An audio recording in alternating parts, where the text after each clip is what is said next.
All right, turn up. We back. All right.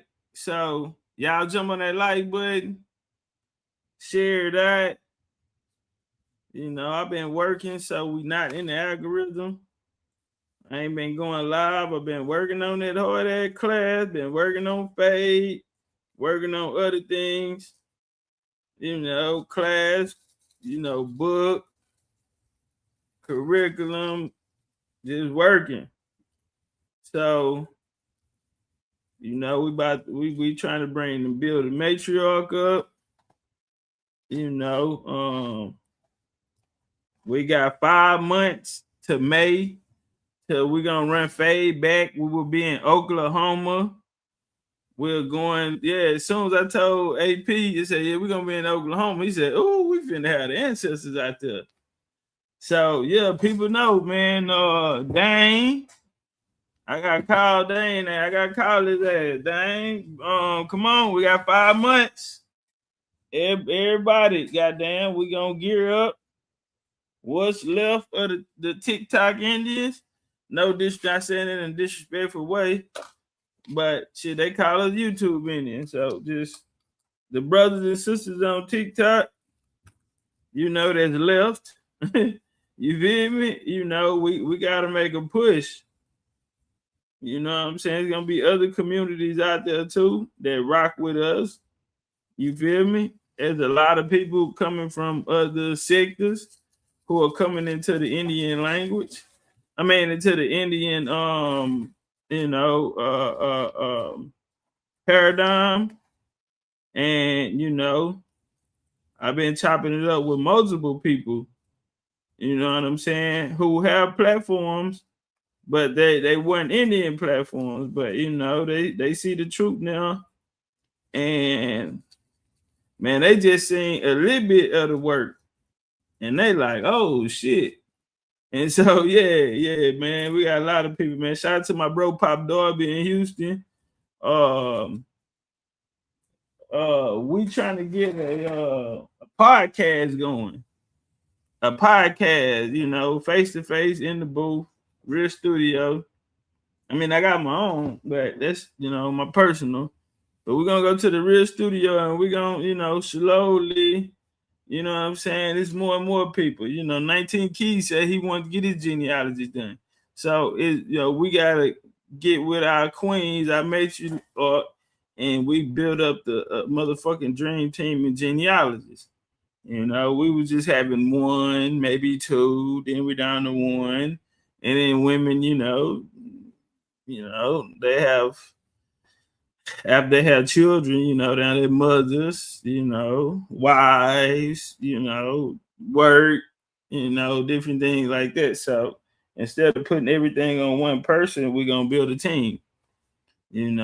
So we got too many of y'all fine motherfuckers walking around here. Y'all let come get on the board, matriarch board, and let's make sure we help these people find their family. Check. That's what we gonna do, cause they all coming, knocking on the door. They ain't knocking on these other Indians though. Y'all see where they coming to, huh? BCU. They not knocking. They not knocking on them other Indian doors. They heard that shit. That shit they heard from BCU though. They said that's it. That's it. That's it right there. And so, yeah, they coming through. Look like my year's gonna be a little more short. I'm telling AP, I'm like, nigga, I'm getting the fuck out of here, nigga. And if you still here when I'm gone, nigga, keep it going. Keep it going, nigga, because I'm getting the fuck out. Because this game, man, you don't get nothing from this but a broken heart. If you stay around long enough, look what they just did to Dr. Smiles. Well, Dr. Smiles kind of did it to himself. Got caught on the wrong side in the wrong generation. And as a man, he went down on his shield, on his Pan-African shit. Can't knock that. But the Indian wins again. The Indian wins again. All right.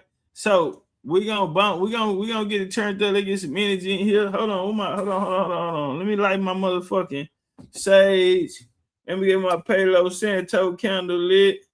Let me get my Palo Santo stick by New Diamonds. Y'all go check out newdiamonds.com and go shop with the sis. And I spoke with her about genealogy in the past, so I'm definitely gonna have to hit her up and get her on it. You know, I know she down. ZZ. We got a few BCU ladies. You know what I'm saying? Little Jazz, little ass out of H-Time. We got a few BCU ladies. What's the homie name from the bottoms, man? Danielle, H-Time. You know, she be on the land patents and all of that. You know what I'm saying? So, man, we finna put a dream team together. I ain't finna put too many names and nothing out there, but we got a different way that we gonna do it. We not gonna have your ass coming back here, nigga, connected to cartoon characters. We not doing this shit. We don't condone that. Yeah, I gotta.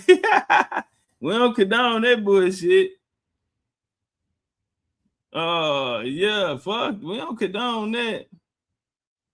Y'all ready to turn it up though? Y'all ready to get into some Indian? Y'all ready to get on some Indian shit? That's what I want to know. I want to know y'all ready to get on some Indian. Okay, let's turn it up then. Whoa.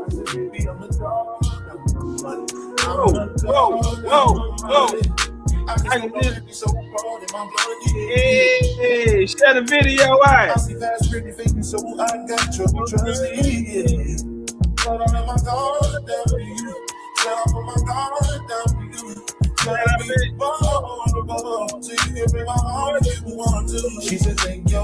Let's go. Hey, get them lights up while I leave. I got work to do. Transatlantic slow train.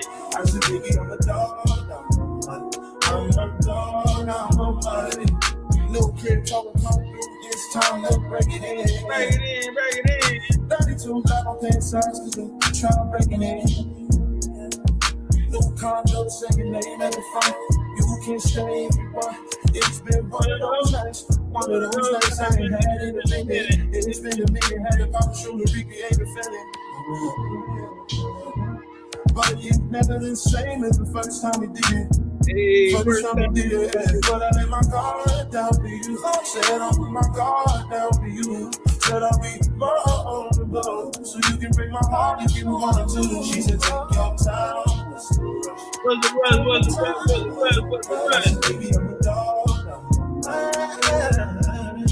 Hey, get them lights up. Whoa. Let me get that sage in there.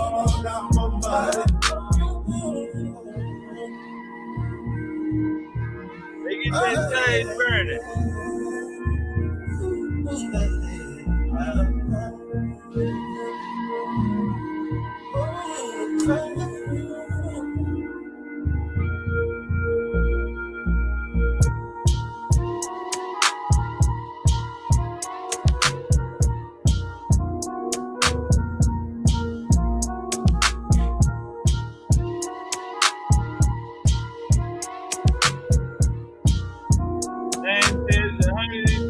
Watching, goddamn it should be 120 likes. 120 watches, it should be 120 likes. Y'all already turn this shit up.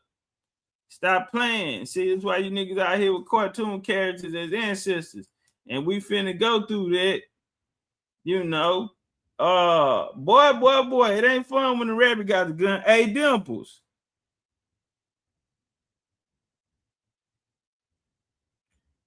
Hey, Dimples.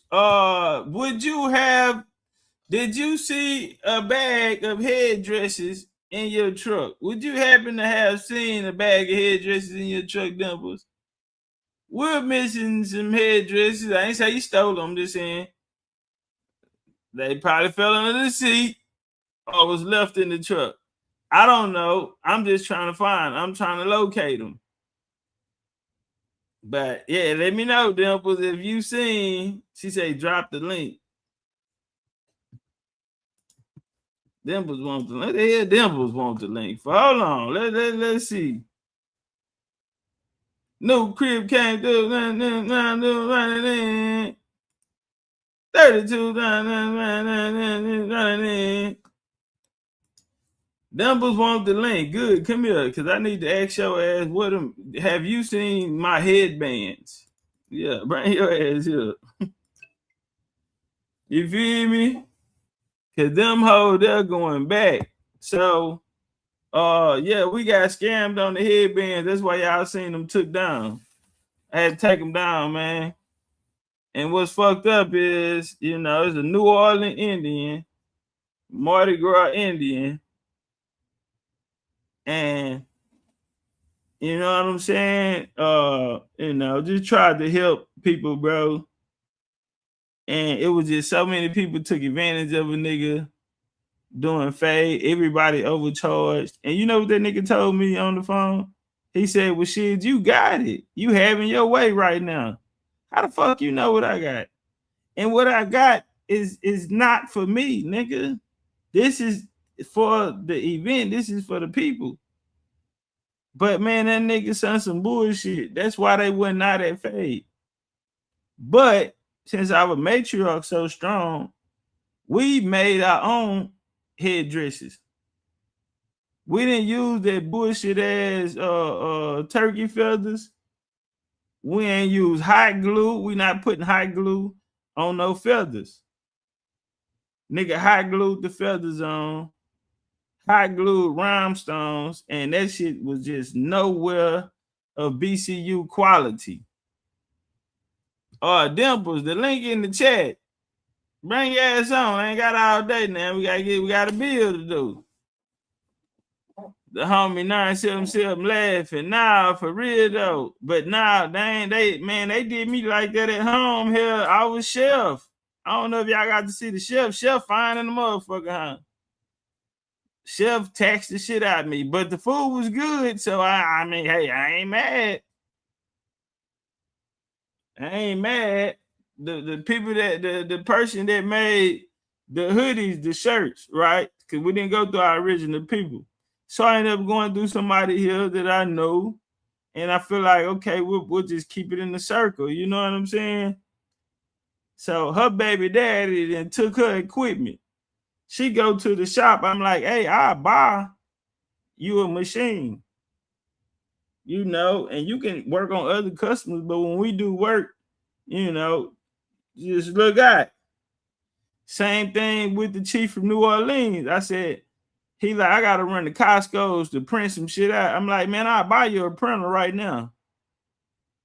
And see, like I said, me trying to help people, and they look at that as a sign of a weakness. Like a nigga a trick or a nigga a hoe, and the whole time a nigga a straight killer. Nigga a straight killer. You can look in my eyes, nigga. They say the eyes, yeah, or the see to the soul, nigga. Yeah, you look me in my eyes, nigga. What Scarface say? Look me in my eyes. Tell me what you see. Yeah, like a motherfucker, nigga. Dimples your ass cap. Oh, there she go. Dimples, what's up? Talk to us. Dimples the rebellious. Okay, you off mute. We're listening. We got a show going. Hey, y'all get them likes up. Get them likes up. He say Pocket watching it crazy. Boy, everybody watching Pocket. Everybody was texting. The goddamn line dance group, they was there. I got there late. They had been there so early. Me trying to strike a deal, I didn't pay them about an hour. Them motherfuckers sat there. I was adding up on my ass. By the time it was time to pay, we started having so much fun. They stayed after, and they had an event to go to. But that show you how live fade was. They enjoyed themselves. I said, man, we taking this shit on the road. They like, we ready, period. So they want to get on some BCU time. They already on Indian time. They ride horses, chicken coop, watch, they clean the barn, feed the horses. All that, they cold, nigga. Women. Like they said, we don't let no niggas in our group. Bars. 111 likes. Let's get the likes up. Let's get the likes up. Dimples, your ass sitting up here. Can you hear me? Miss Dimples, I'm finna kick your ass off the thing. What's going on? We can't hear you. Can y'all hear? Dimples, I'm kicking your ass. Let's go to Mike. Okay, your mic is ready.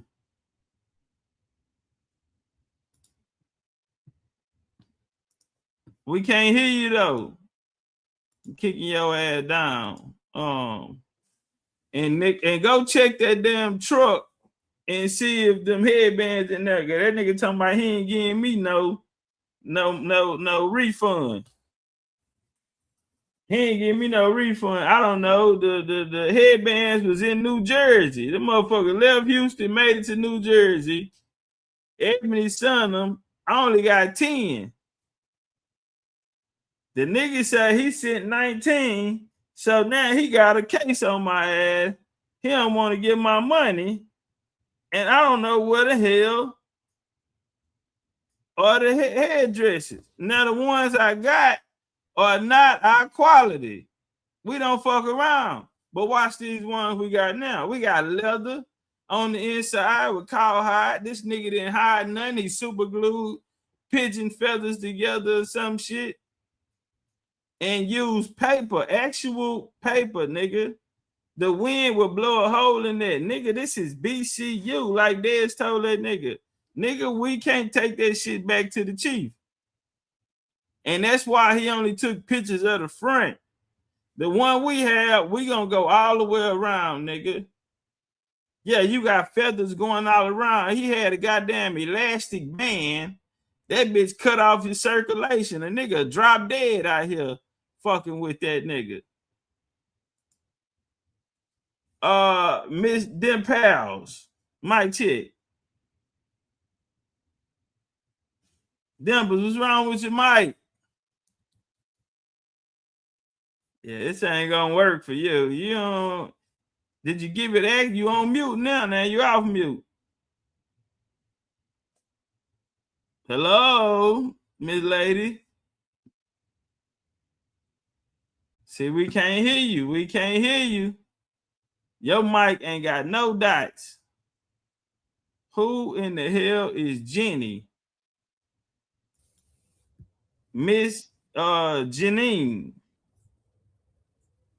How you doing? Can you hear me, sir? Yes, ma'am, I can. Okay, I just signed up maybe about a week ago. Signed up to what exactly? I'm sorry. Big Chief University. Okay. I would like to learn how to do genealogy as well. So what do I need to do next? Because I've already cam up. Yeah, we finna do y'all like Tariq do. Cam up. How you doing? Where you calling from? I'm calling from Chicago, but Chi-town. My people are originally from Yazoo, Mississippi. Mississippi. Okay, yeah, okay. Mississippi in the high. Okay. Is it Choctaw? I'm not a man. Okay, good. You know, yeah, okay, good. Janine and Jeffrey. Okay, cool. All right. So, and you say, how did you find us? YouTube. You did an interview with Cootie Mayo. Okay. Shout out to my brother Cootie Mayo, man. I gotta get to Costa Rica, man. Caramel, I seen Tracy. She came to the event and she said, "You been a bad friend to me during my cancer recovery." Caramel, we still coming to Costa Rica. Her ass back out. But yeah, I talked to Tracy about it. But Caramel, we still coming to Costa Rica. All right, my bad, Mama Jean. Okay. So you say, have you started? Have you started making a tree? Yes, I started it on my paternal side. They're from Yazoo. Okay. And I was only I was able to go back as far as 5 grandmothers. Um, and it's Well, my that's paternal good. That's, side. that's good, kind of good though, because what they put you about the mid 1800s. Yeah, yeah, it Yeah, yeah it did. by And 1850. Yeah. I tried to go through my mother's side. They're from northern Holka, Mississippi. But Okay. the I wish I but had sick here. hmm I'm sorry. I said I wish I had sick here. Sick is our Mississippi historian. Uh, he, but he's a doctor, so he work. You know, doctors they work Mhm. crazy hours, so he But not always. I've been coming into a lot of roadblocks there because I was only able to go through my grandmother to her oh God, to her to her to her grandfather, and it stops right there. Uh-huh. And what I do remember is that she had two brothers that were lynched, and the family had to flee, had to Right. go to Migrate. art, yeah, had to escape and go to Arkansas. Okay. And We'll find them. okay, and I don't know. I just I go to sleep, and they talk to me in my dreams, and my two great uncles. I know this might sound crazy, but they want me to solve their murder. Nah, that's a fact. I actually have a family member. He Hmm. served under General Sherman in the Civil War.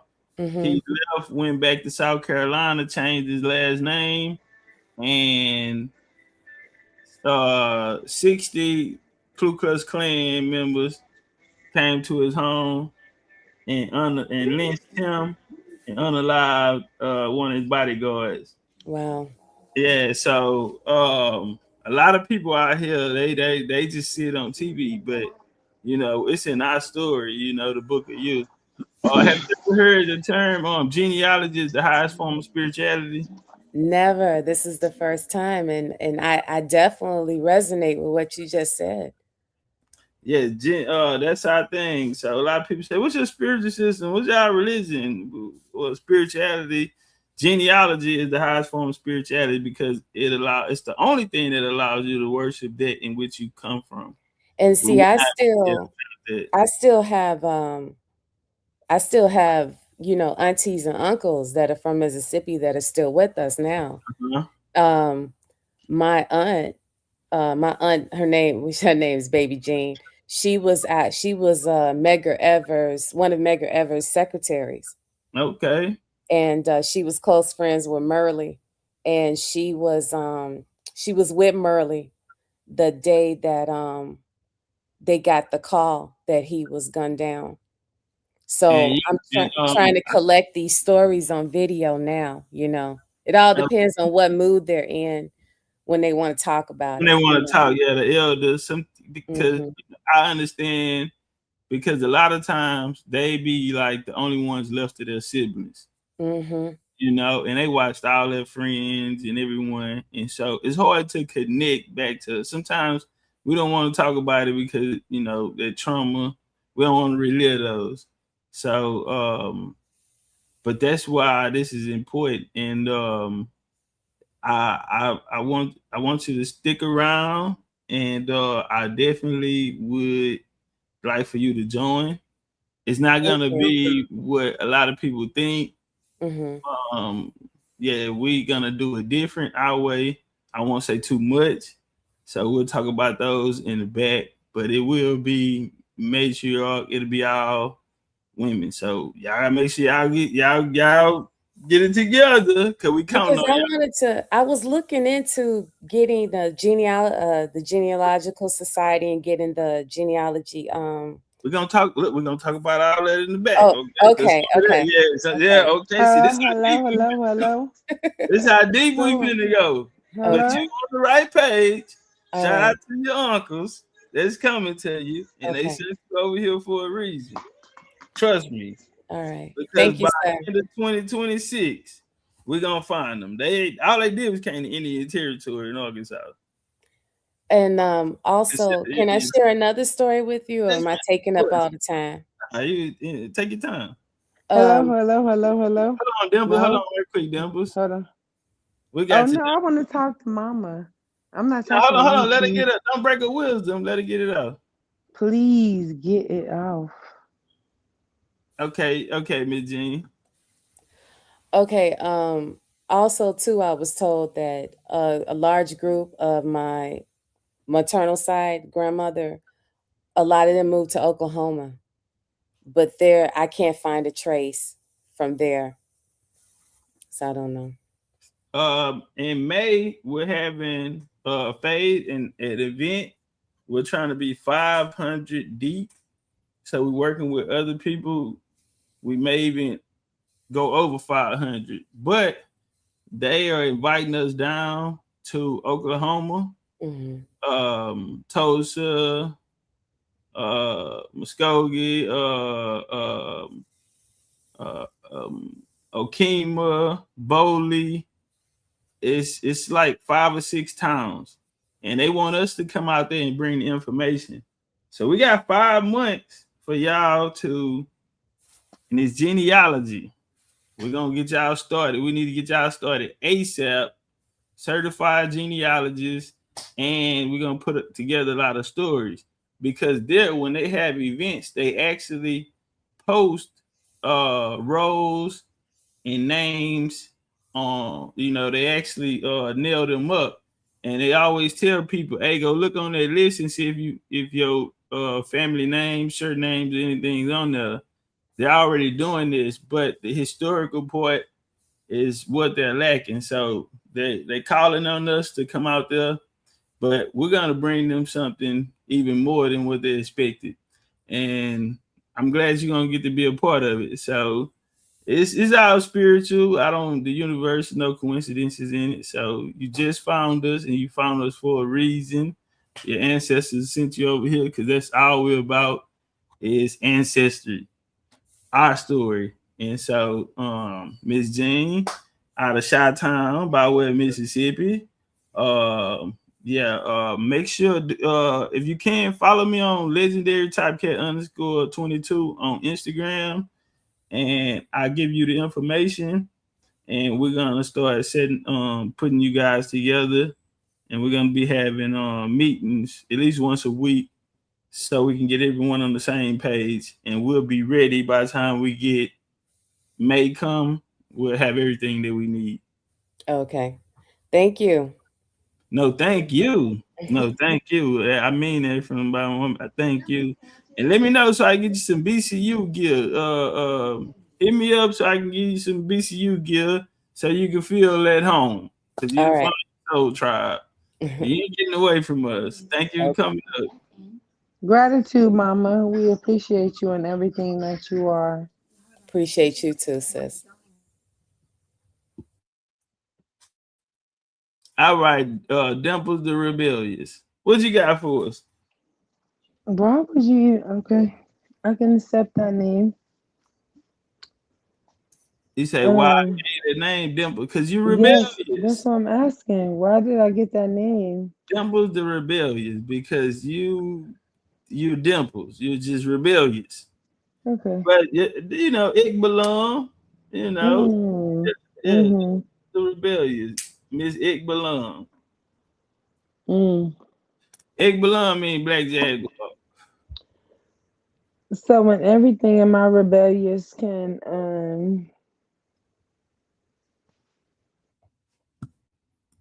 Talk to us. We can't hear you, Dimples. You on mute. You got to come out mute, Dimples. Dimples, you fucking the show up. You on mute, lady. and then you got the nerve to ask me why we call you rebellious. Your ass is on mute. We're gonna try it again, Dimples. I'm not kicking you out. I'm saying figure it out. I mean, if you get your ass out this stage, you figure it out.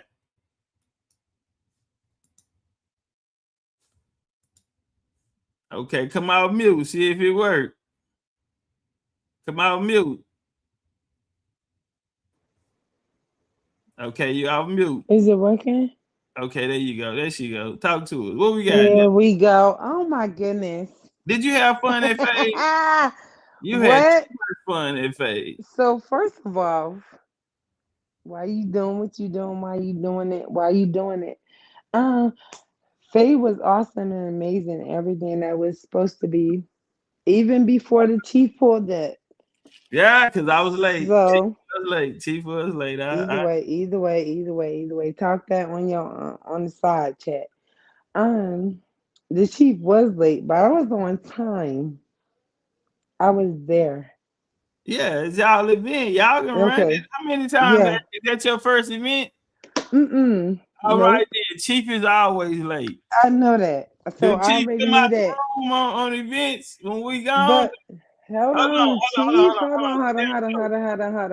on, Chief. They don't know because hold on, Chief. Because this is the matriarch. So you're gonna have to go ahead and let me talk my shit.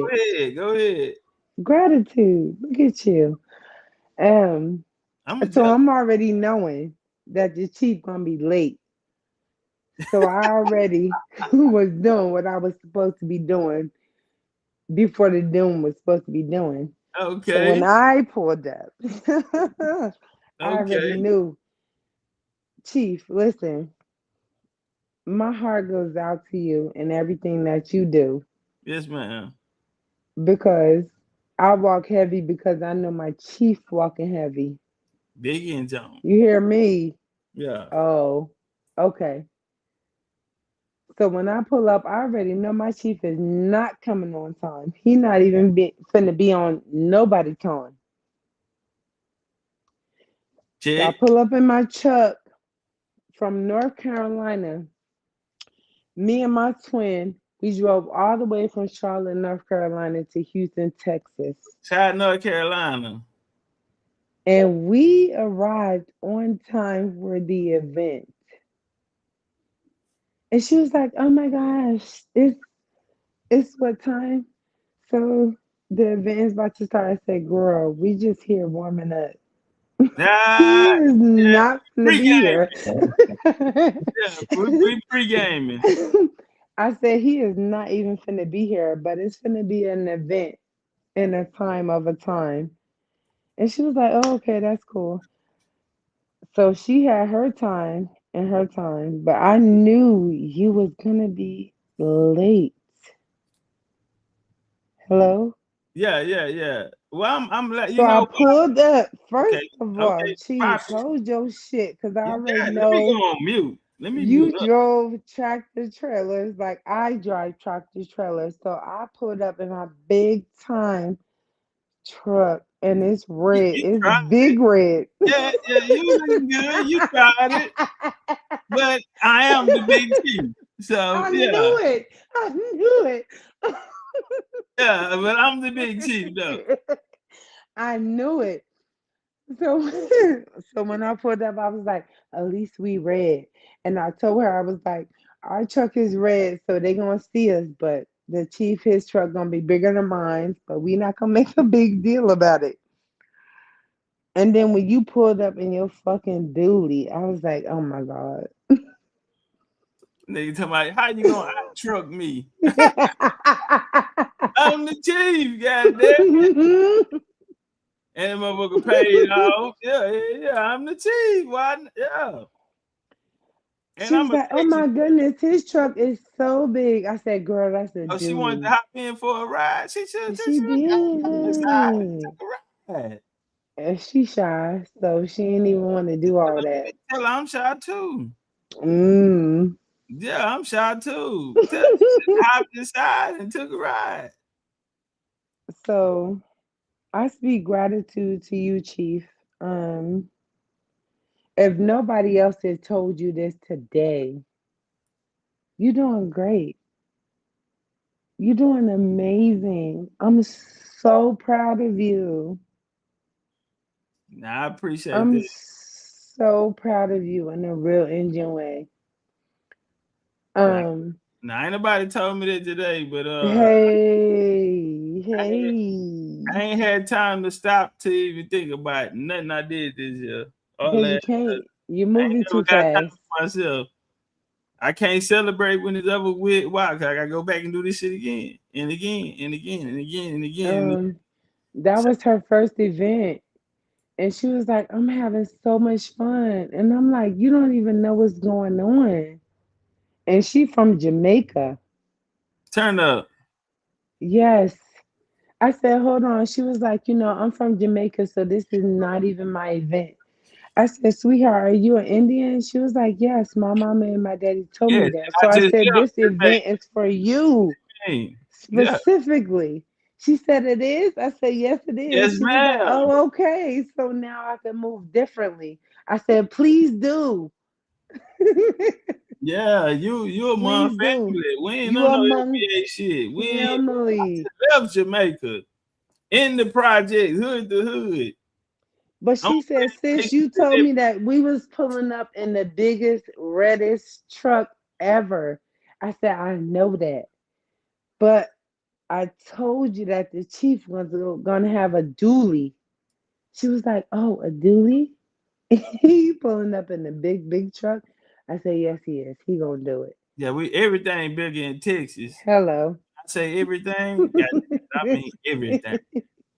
She said she loved it. That She said she thing. ain't never seen nothing like this in Jamaica. Oh man, shout out to Hmm. Fade, man. Shout out to y'all for making it possible. But I was late, man, because this is my thing. If y'all noticed from the first event, Tifa said everybody talked about how quiet I was. See, it ain't never been about me. It's always I wanted to make because I know everybody that come. Okay, yeah, they might know me, but they don't know each other. But I'm that's why when we go out, I'm in the room. Tell them when we on them trips where I'm at, I'm in the room unless we got lunch, dinner or something like that. We going out on an activity. Other than that, I'm in the room because it's not. I know we can get along, but if they can get along together, then we got something. We really got something. Because if I ain't here, then it's gonna continue to go. So that's the reason why. Yeah, I'm gonna show up late because I'm gonna hold everybody accountable. And I went and sat next to Z. Z was like, "Man, this a flex, top because." Look at all these people out here, and you don't even have to host it and be involved. You got time to come sit down and walk around top. I'm like, oh yeah, I ain't gotta do shit. This motherfucker on autopilot because we already built the culture. The culture, that means we have a foundation. People can use those words, but we actually have a foundation where the chief don't even have to be there, but y'all already know what to do. And the ancestors there. So we already together. We already connected. We don't need nobody walking around like somebody daddy, drill sergeant, or none of that shit. Be free, you know what I'm saying? And goddamn, and it's all love. It was just that love frequency. It's so many people that met new people there or people that came by themselves and it was like, I don't know how this gonna go. They don't know me. But y'all do such a good job. First day people come in, y'all make sure they feel like family. Shout out to Ebenezer and them, shout out to Tiff and them. Tracy, all the women that made it possible, Dia, Sister Rhonda, Kiki, shout out all of the sisters, Engine Gal, Tiffany, baby, please say the baby, different people, throughout the years who've been there and welcoming a lot of people in. And Dimples, I remember you came. Uh and how you came and you had that date and the friends you was going with. They turned down, you found us, and you said, I'm going with y'all. You feel me? And been with us ever since. You know what I'm saying? So yeah, man, shout out to Dimples, you know. And you got your award. Didn't you get your award? I know. Can I talk to you one time for the one time? I'm listening. Okay, so listen. So even the first time, my first event ever met in BCU, I was supposed to be going to Puerto Rico with my friends, and I found BCU on YouTube on the same date as my mother's death. Right. And so I was like, hold a minute. And my friends, they could not get the date together to save their life. And I was like on YouTube and I seen this. So I was like, oh, this is an event. On the same day, for Mexico actually is my mother's death date. So I signed up and I went to Mexico and I went to BCU. And when I got to Mexico, it was such an amazing experience for me because everybody that I met and experienced for the first time was like my family. And the whole time, I'm thinking that I'm supposed to be mourning my mom.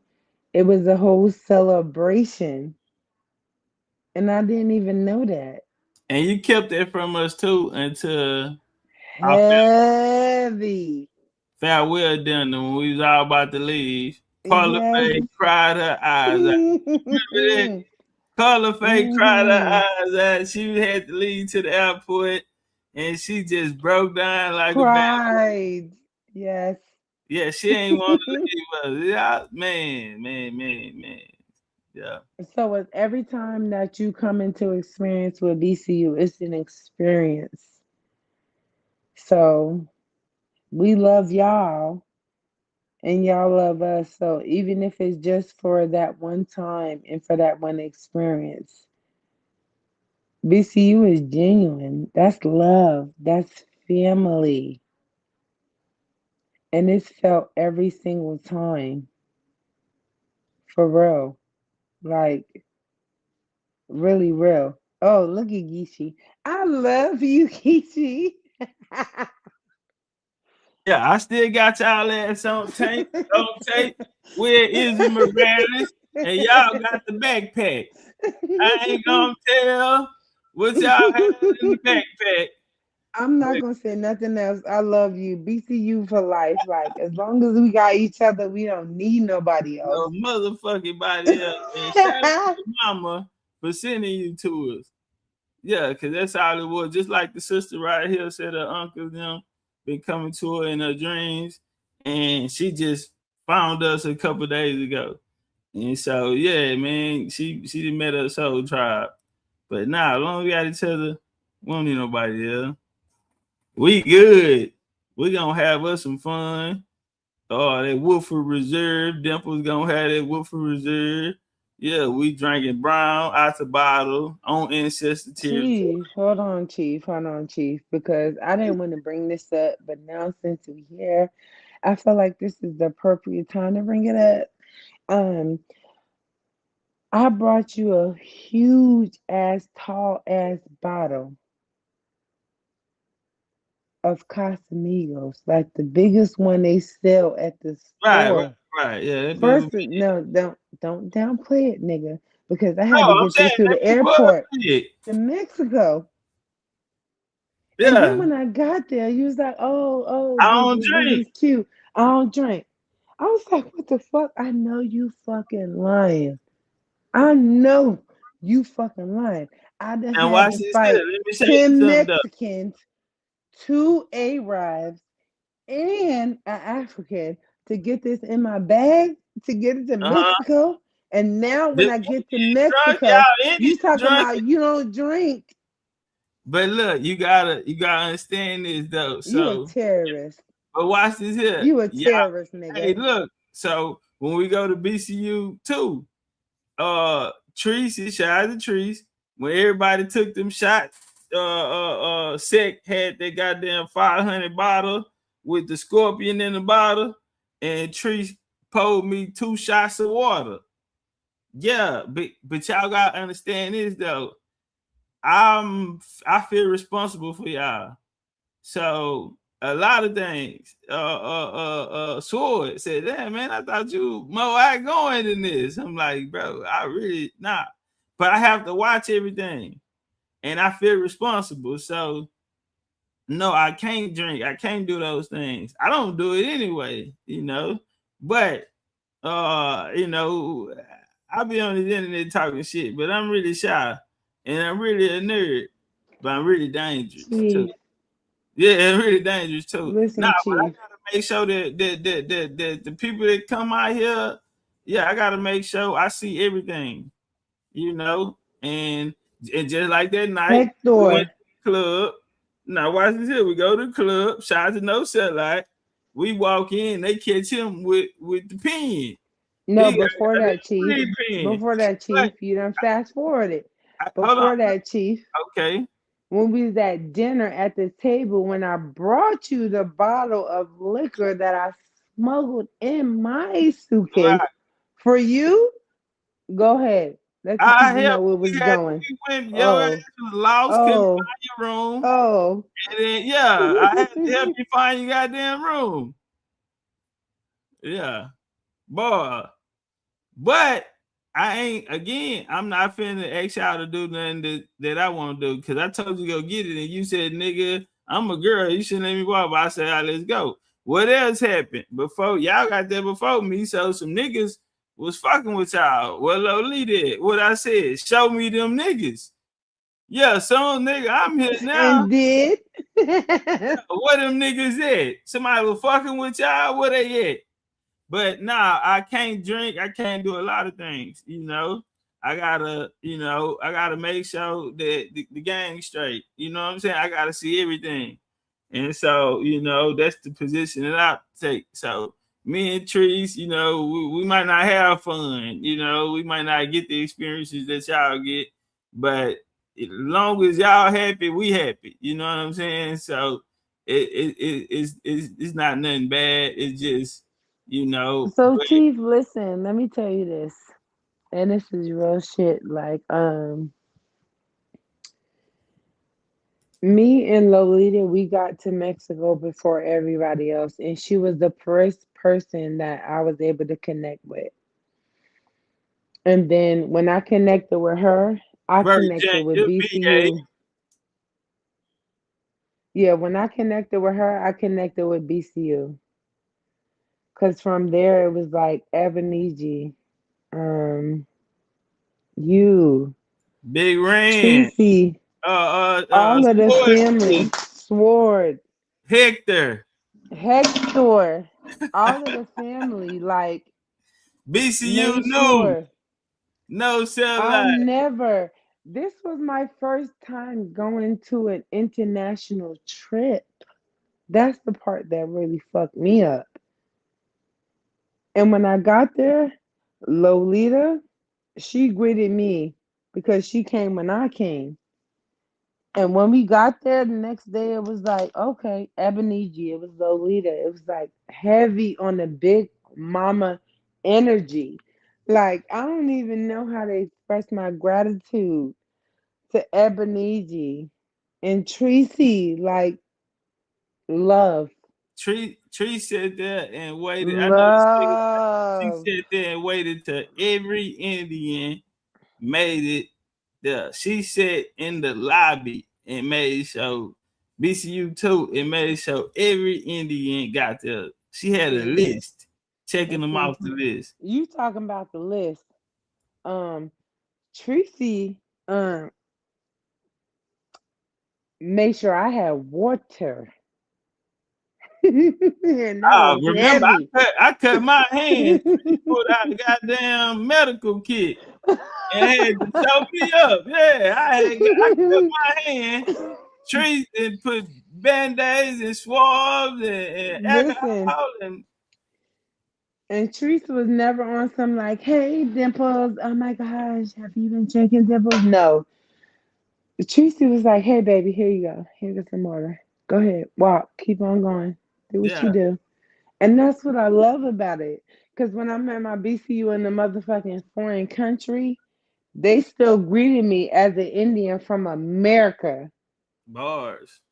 She was like, I see you and you see me. I'm about to give you this water, baby. No, keep on doing what you're doing. But I'm right here to make sure you good. Fact. That for me, and mind you, in Mexico on that trip, it was the 1 year anniversary of my mama passing away. And she was my best friend.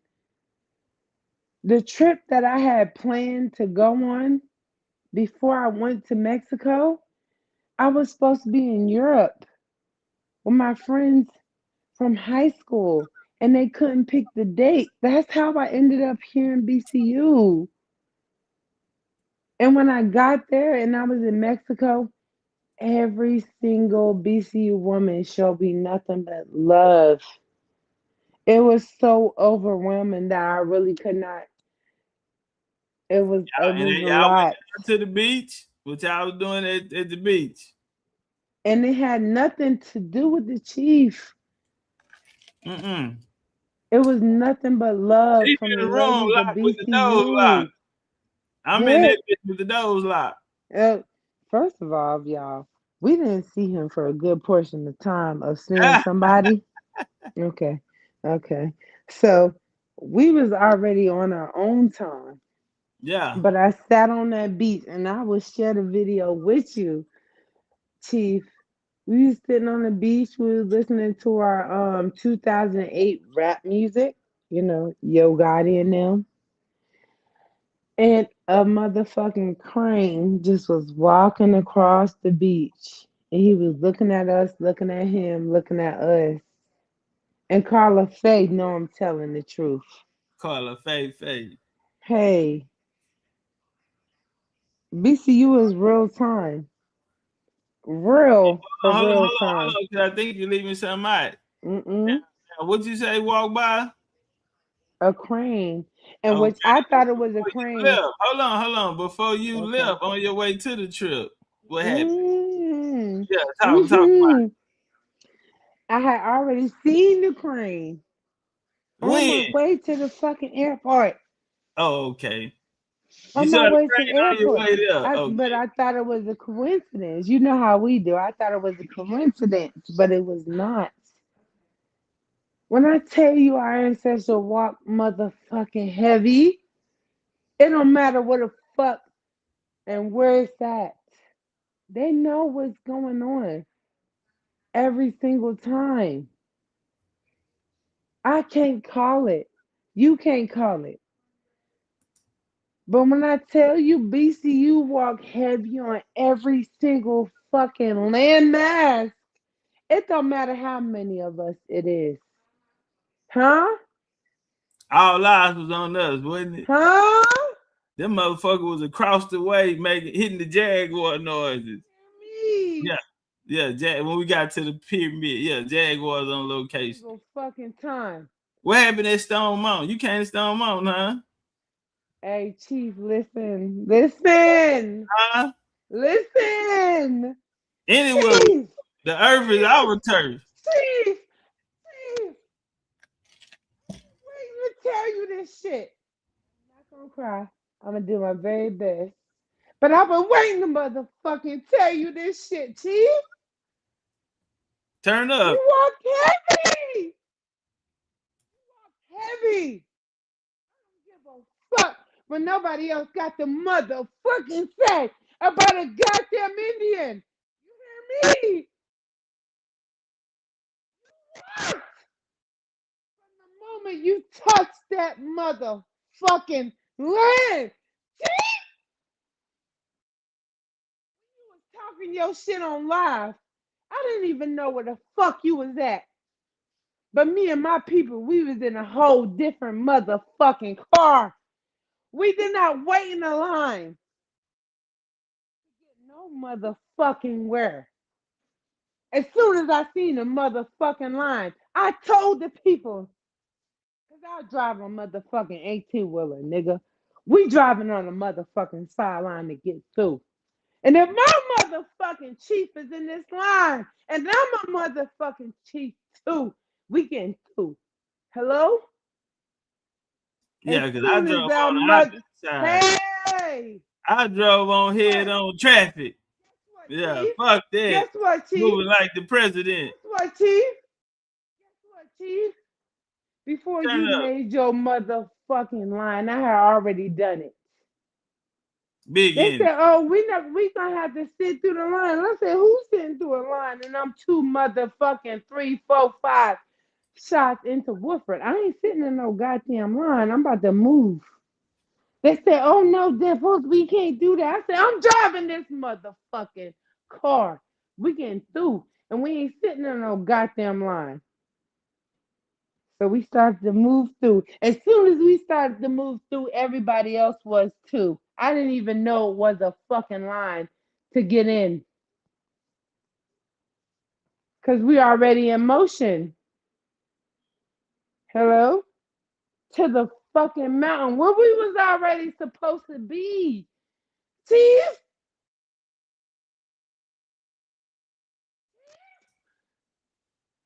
And Turn up. you walked us up that motherfucking mountain. Heavy. Could not have made it up that mountain without you and every motherfucking Indian that was walking with me. I didn't even know what the fuck was going on until I got there and I started motherfucking walking and I realized what was going on. And our chief was walking through, huh? Even if you was weak, even if you felt like you couldn't make it through, you knew you was gonna make it through because the chief was up there at the front of the fucking line. Let's go! The hardest mountain I ever motherfucking climbed. I was married to a motherfucking African for 8 years in California and North Carolina, and I walked many fucking mountains in California. This motherfucking mountain on Stone Mountain is a different mountain to motherfucking climb. Huh? But that was nothing because my chief was heading the line and the women was coming through. They had their motherfucking sage and their incense. And at the moment, I felt like I could not keep on climbing this motherfucking steep mountain.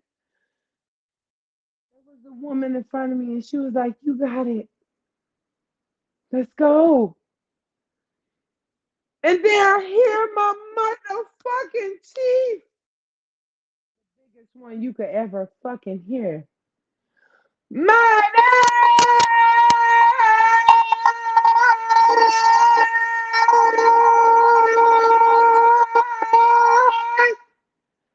Goodbye.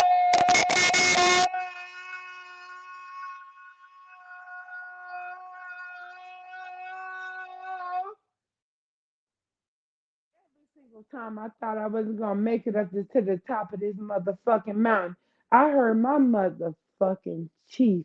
I don't give a fuck about nobody else, chief. Hello? Turn up. Hello? Got us to the top of that motherfucking mountain.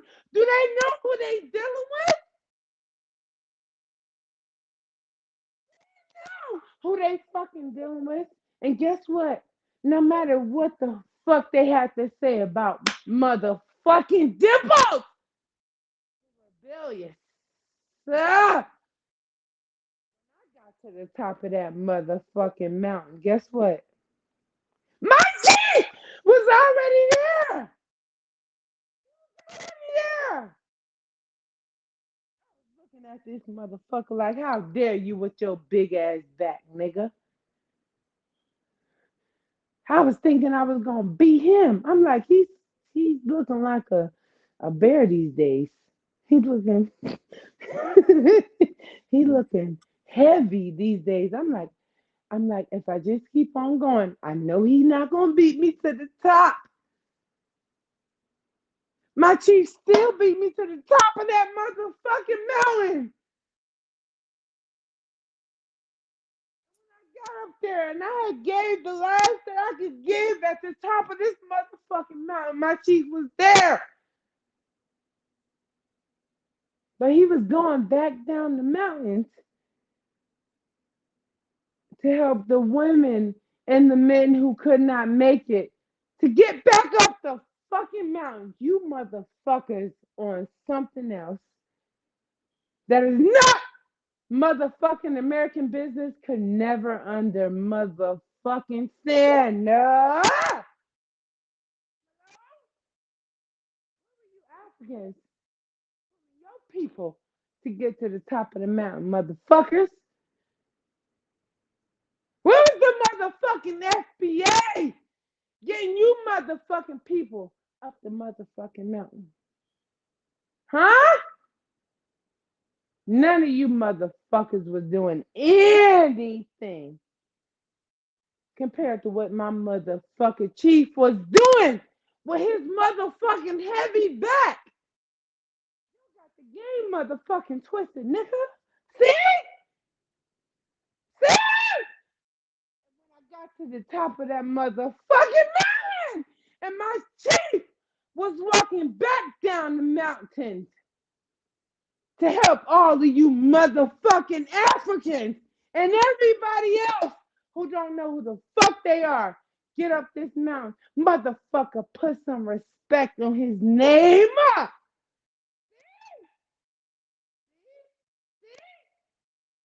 Women is just supposed to be, oh, you women are feminine. You women are cute.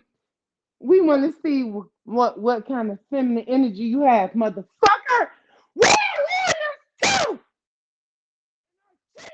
Is bringing you motherfuckers up the goddamn mountain. Shut your motherfucking mouth when you talking about my goddamn chief. Huh? See? See?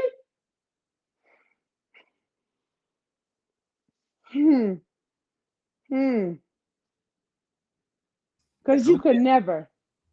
Because you could fucking never. Chief, do you hear me? Do you feel me? Huh? Yes, ma'am. Yes, ma'am.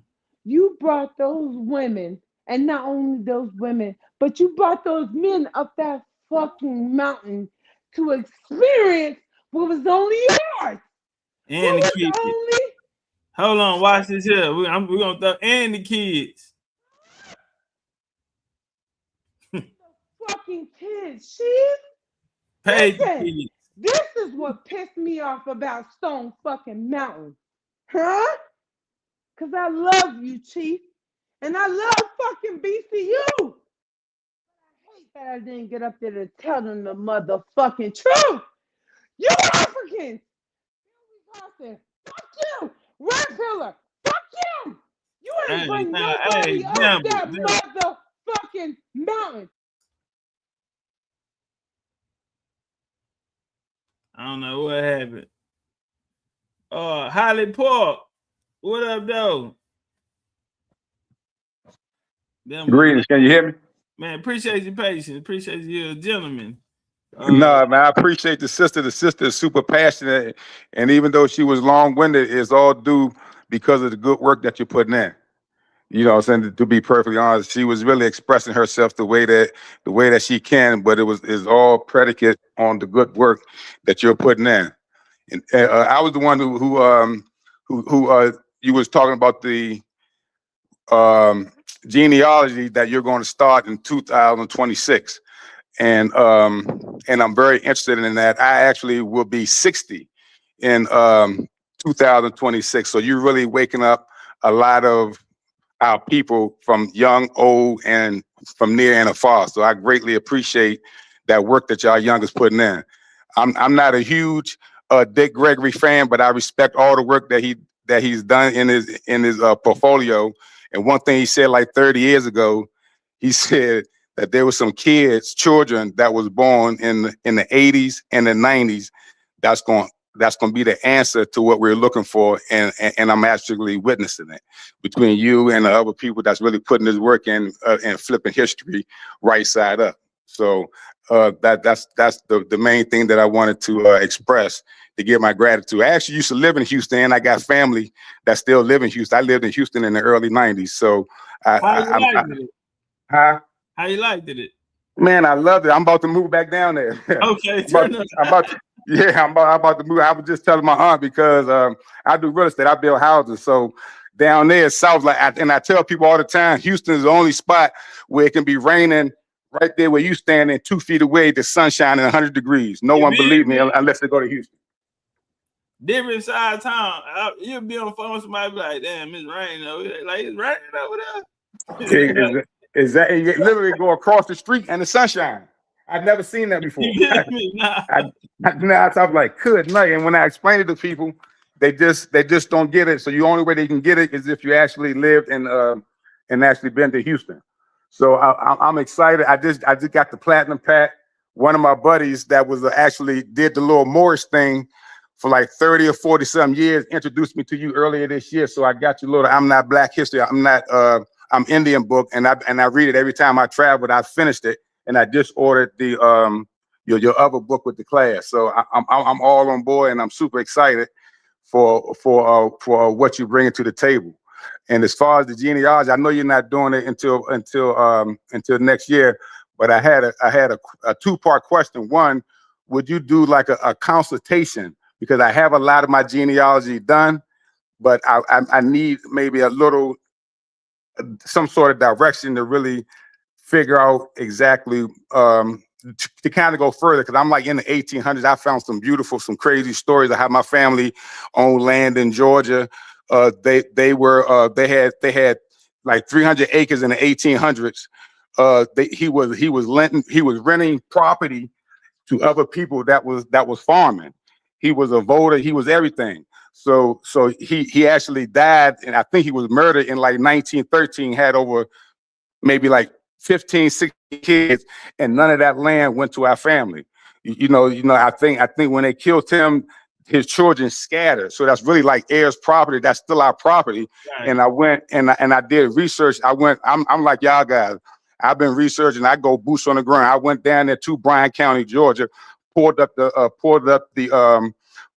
Supreme Court case whenever his son, who killed the white guy by the name of Bill Barr, which was I believe Bill Barr, which I believe was related to Donald Trump's second Attorney General, Bill Barr. So when I read that case law, I saw that my great grandfather had his own land, his own property, but this white guy, Bill Barr, was living in the goddamn rooming house. So they was beefing with him the whole time, and the white boy threatened his brother. And then my great granddad came, because back then they went to something called a frolic.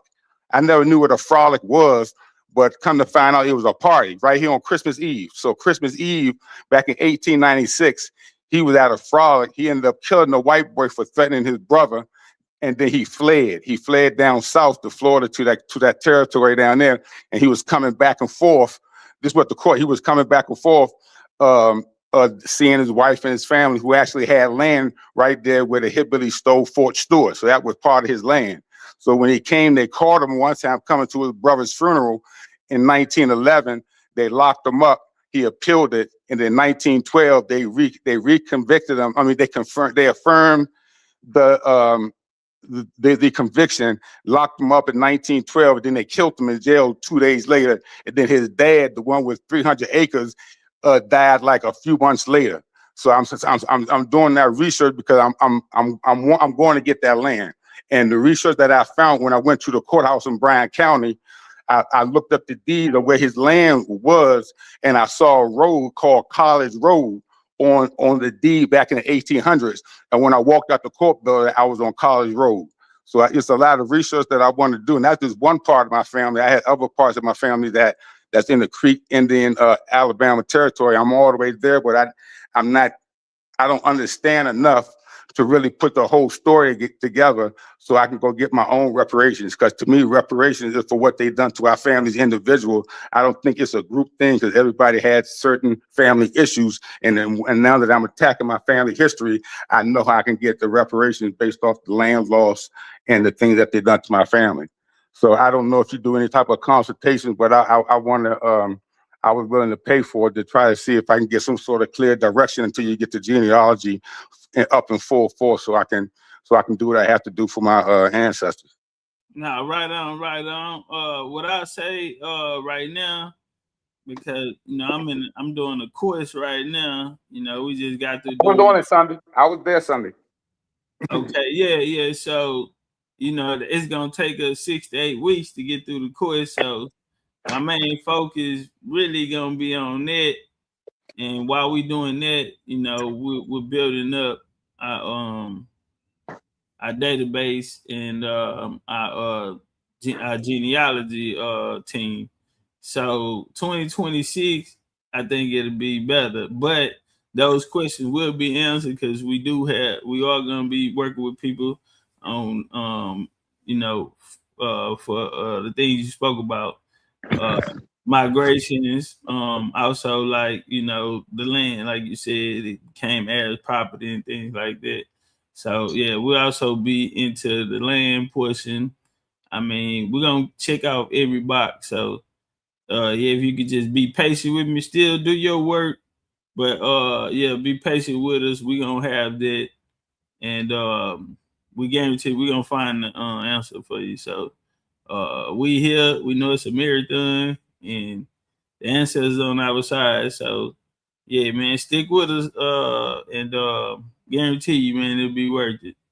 Yeah, I'm definitely gonna do that because right now I'm going through reading. I'm tightening up on the Curtis Act and the allotments because I went to the Department of Interior BLM and I found some land patents in my family name, so I wanted to get more information on that allotment era. That yeah, see, we got people that specialize in it. So yeah, we got the big boys. Yeah, we got the big boys and the big girls on this one. We putting out the big guns. So it's a lot of things we've been holding on to. But 2026, after this course, and then I gotta drop my children book, and then we'll be done January 26, 2026. We finna run the board. We finna bring it all together. So yeah, man, appreciate you coming. Man, appreciate you sharing your testimony. I see people in the chat saying great questions. So obviously they, have the same, questions as you or in the same similar situation.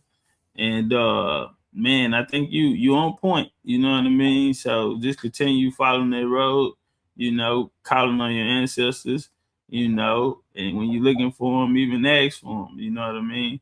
So that's the only reason why I'm here. I ain't mean to cut you off. That's the only reason why I'm here because I've been standing on the shoulders of my ancestors because I've been ignorant and lost for over like 40-something years. So these last 15 years, I've been turning it around. So it just it's but you finish, Exactly. And I'm from like Holly Park. That's where I'm from. It's a spot in Maryland. It's like 1 mile from Southeast DC and it's 1 mile from Northeast DC. So we right there where all the hood was at. So that's where I represent is the ancestors of my neighborhood, which is Holly Park. So so when you see that, that's who I am. All right. Appreciate you, man. Come back too. We're gonna get it. I'll be here. I listen to it. Sometimes I have to catch it late because I'm an old head, so I kind of go to sleep early. But whenever I'm up, I watch it live. But when I'm not up, I watch it the next day. So we're all here for you. And it's a lot of people my age and older that's really on to what you guys are doing, and we bringing a lot to the table in order to so you really get support from both ends. Y'all experience, and we're gonna need y'all for y'all experience and wisdom just on life. Like you build houses. We have a brother in the chat, Big Dez. He built houses. He wanted to see if it's a way that he can get in touch with you. Because I can put my number because I'm actually coming to Houston because my aunt had this lot. It's right there by that medical center. Huh? You have Instagram? No, I don't have none of that shit. I mean, all I do is YouTube. I got a phone number and I do text messages and YouTube. But my children is on all that, so I could probably possibly go through them and just because I hear you keep saying Instagram, so I could probably get one of the younger. I wanted you and the brother. So if you look down, it's a private chat. If you comfortable with it, you can share your number and I can pass it along to him. Did my number show up? Pass it on to him if it showed up because I'm all for the networking. Put it in the private, so I'll only be the one can see it. Okay, I don't know. I'll try to. Let me see if I can figure that out while I'm on the phone. Hold on. Yeah, when you look down, say chat. You find chat. And then put private chat. And then it come to you. And it's only gonna I'm only me and you can see it. Okay, but I'll do that. I ain't gonna hold you up too long. Plus, I'm getting sleepy. But I appreciate that. Okay, all right. Okay, all right. Thanks a lot. I appreciate it, and I'll continue to listen and ride with y'all because I really appreciate what y'all doing. For sure. Appreciate all you right. too. Thank you.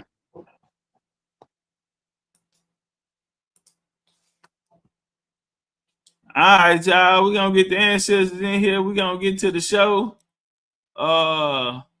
Appreciate y'all patience. You did. And let's turn up, get the ancestors in here. Smoke curling like. Hold on. I wanted to do this here before I go. Let's do this real quick before I do that. Hi guys, it's Noma, which means how are you guys and what's your name? I'm gonna be teaching you guys Kasati. And what's Kasati? Kasati is like a language for Indians and for the US because US has their own language in the US. What's the US language? English or Spanish or other kind of languages. Okay, and you speak Kasati. What is Kasati? Kasati is a language for Indians. They have Kasati Indian? Yes. Okay, and now what word did you teach them today? Chikola Chochi Focus Noma. Hi. Turned up. Hey, she was 5 years old. And she actually helped me write that book, The Cherokee Princess of Turtle Island. You know, no AI, straight work. Shout out to the homie CJ. We got some cold artists over here too, man. Southeastern. The homie out of Ohio, man. I mean, out of damn, nigga, you know what I'm talking about, Oklahoma. Yeah, but we finna bring it all the way back. So I want to have a talk with y'all as well by 2026, cause we about to change the game. And yeah, my niggas go, oi. No AI. Turn up. Keep blaming yourself. Yeah, damn loud. I like that Honduran cigar, the spirits rise. Smoke curling like ancestors whispering in the skies. Dr. Sebi in my left ear saying heal from inside. This ain't no new land, we the ones they try to deny. Before Columbus ever dreamed of shit to steer, we was building mountains, doing rituals with no fear. From Yucatan to Galveston, New Orleans near. That's the triangle of soul, but the map been clear. Second lines ain't parades, that's ancestral rights. Tambourines and feathers under full moonlight. We ain't immigrants now, we the original might. Built pyramids and bone flutes before Rome took flight. Top cat said it loud, stop begging for permission. Our culture ain't missing, it's just deep in tradition. We ain't African cause they told us we remember the mission. The land speaks Creole, soul food and intuition. We've been here through the blood and the drum, through the elders. Hey, I explained this bit. Smoke rise from the leaf, yeah, we talk to the sky. And the ancestors' rhythm, we never die. We've been here, oh yeah, we've been here. Way before they wrote their lives, we still live. It's our home, not a place we disappear. James singing true through the pain and the tears.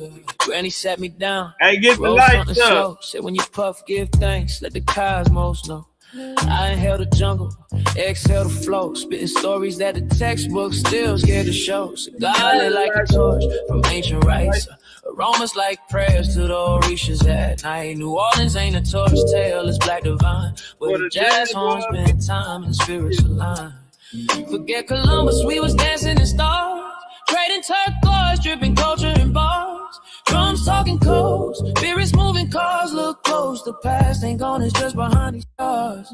From Congo Square to Trammy porches, we built this land, no need for endorsements. The Mardi Gras beats ain't just for decor, that's soul armor, homie, we was gods before war. We been here through the blood and the drum, through the elders, the chants and the kiss of the sun. Smoke rise from the leaf, yeah, we talk to the sky. In the ancestors' rhythm, we never die. We been here, oh yeah, we been here. Way before they wrote their lives, we still live. This our home, not a place we disappear. Jaheim singing true through the pain and the tear, through the blood and the drum, through the elders, the chants and the kiss of the sun. Smoke rise from the leaf, yeah, we talk to the sky. In the ancestors' rhythm, we never die. Hold up. We been here, oh yeah, we been here. Way before they wrote their lives, we still live. It's our home, not a place we disappear. Jaheim singing true through the pain and the tears. We been here, oh yeah, we been here. Way before they wrote their lives, we still live. It's our home, not a place we disappear. Jaheim singing true through the pain and the tears. I like that. Turn up, turn up, turn up. All right, y'all, let's get to the Kantiana. What is going on? What is going on?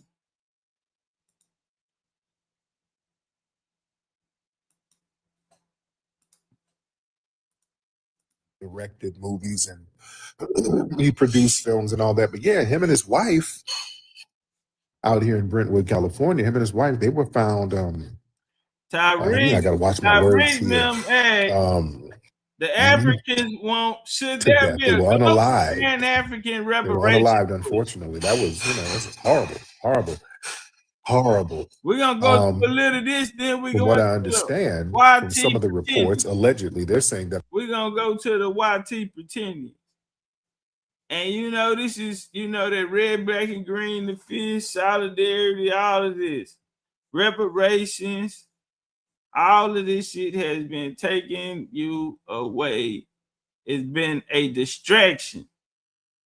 If we look on this, it's too many hands in the pot already. And then this currency being circulated. So nah. his son did it. They're saying that the son did it, allegedly. I don't know. There's still reports coming in. Let's see who's who. You are advocating for reparations. Raise your hand. Yeah, the more we advocate for reparations, have y'all noticed some of the nonsensical things that some of the Pan-Africans are saying? What are they saying? When we represent and advocate for reparations, what's up, Cynthia? Man, that nigga Tariq really banging on the Pan-Africans. That nigga, hey, he say, do you hear the shit that the Pan-African niggas saying about reparations? Man, some of the Pan-Africanists, they come in and they try to derail the momentum with some asinine. Hey, bro, it's like old Pan-African gets the new. That shit is just be so funny to me. It's like Indians get your popcorn. This is like white on white violence. You get to see, yeah. So everybody, you know what I mean, was all in. And now they in fight. And boy, that's a good fight. Because when they in fight, boy, they get to tell the truth. The truth get to slipping out. Oh, so that's been happening. You lying to me? You say what now? Yeah. Nonsense. We started hearing people come around saying, well, we need reparations for all Black people globally, all African people. We is all African. And we need reparations for all African people globally. And that's what ADOS started off as. African descendants of slaves. And everybody just became a hand, you know, in the plate. All of the new. That's why it's titled that. Black Negro, colored, and all that shit there. Yeah. That's why it's titled that. Now, we got all these new identities on the board. But it's funny when Tariq said, because like he knew a lot of these niggas, like he had more motion than a lot of them niggas, even though, you know what I mean, they were known and had clout and they had their ear. But you know, he got motion off them, they exchanged motion, we'll say. Energy. And Tariq benefited from it, I think, more than they did. You know, Hidden Color, that shit, all them shits was hits. And to come back and say, fuck y'all niggas, boy, I know them niggas I know them niggas mad. We don't need to get reparations. We don't need to split it up. Oh, we don't need it. Yeah, we're one big old African family. And we need to just go to the Europeans together my Lord, and get reparations that way. Have y'all heard nonsense like that? Kumbaya. Well, when y'all hear nonsense like that, anybody say something like that, turn the other way and walk away. This person ain't even serious. They're not even serious, ladies and gentlemen. What's so cold is how he talking about them is how we used to look at them. That's what's so crazy. It like the things that they say about the Pan-Africans is like shit we've been saying about them. But it's funny when they say it, because it's like, nigga, we said it about y'all when y'all was over there with them. Y'all wanted to be slaves and shit like that and riding Africa musty nuts. Yeah. So no lie detected. We're gonna bounce off of it and we're gonna come back to it, but let's get to the Pretindian. The government had it up to here with this Pretindian shit. Too many white folk didn't figure out the play. And they trying to clean us up. They trying to clean us up, family. And I think they damn near there. They trying to clean us up, get us off the board. Let's talk about it. So what happened? To you, because you have made very clear that on behalf of the Eastern Band, that you think that the Lumbee should go through the Office of Federal Acknowledgement, through the administrative process, rather than come through recognition through Congress. Maybe it is accurate that the administrative route is perhaps more costly, harder to do, subjective. Maybe we need to look at that in terms of whether greater oversight is needed there. But as Senator Mullen has indicated, there are two tracks, two routes that you can proceed for recognition. I almost find it curious that well, we got fake Indians on TikTok signing peace and friendship treaty to fake ass tribes. Maybe they need to go listen. Maybe they need to hear this. I mean, because you got niggas like the Lumbee and different people. Everybody trying to get in. You go create a fake tribe that tie you to nothing. You can't even leave the fucking country now because they ain't accept your passport. Your ass can't call the U.S. Embassy, you overseas, and the cartel and got a hold of your ass for ransom. They can't ransom you off, nigga. You calling the nigga that ain't even got no bond money. Yeah, your chief can't even come bond yacht or get your ass extradited out the country. Y'all signing up to bullshit. These niggas is robbing y'all and, fake tribes. And now the white folks, it get bad when the white folks calling them out for fake tribes. recognition is ultimately about a political relationship between a sovereign tribe and a federal government. So it just seems somewhat curious that we actually set up a process where that decision can be delegated entirely to the administrative state. But I'm not going to ask you to resolve that question for me. What I want to turn to is your written testimony. You claim that the Lumbee situation is uniquely beyond Congress's capacity to understand and evaluate. Damn. Boy, it's been a bad year for the natives, man. I mean, ICE done ran in them niggas shit. Them niggas ducking ICE. ICE done hit the Reds. Safe. It's been a bad year for the natives, man. I mean, ICE started hitting they shit, nigga. The government is cracking down on them. They done took the welfare from them. It's getting bad in native country. Can you explain why you feel it is unique in some way, separate from other tribes that have gained recognition through Congress?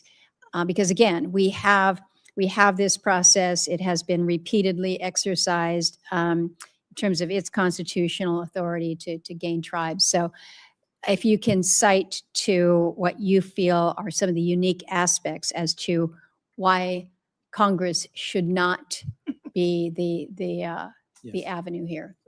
Thank you, Chair Lady, for that question. I think, if you look at the gaps that have been clearly identified by historians, by researchers related to the history, these are aspects that I feel need expertise. They need genealogists. They need They need what? They need genealogists. Who have the most records in this country? Can't nobody add genealogy to Indian. So when we was telling ADOS, FBA, Freeman, and all these other groups, go get your genealogy, niggas still ain't listening. And they think they gonna get something. Nothing is owed to you if you are outside of your proper self. The only people gonna get something out of here is Indians with the proof. If these YTs in here arguing about Native American status, and the first thing they bring up is genealogy, because it's the only way. So niggas better catch up, because even Native Americans are being put on the hot seat. We just seen what happened up there. What was that in where they got mad at the white tribe? They said this shit been going on too long. They just popped the white tribe up north with this Pretindian shit. Boy, the ancestors working, man.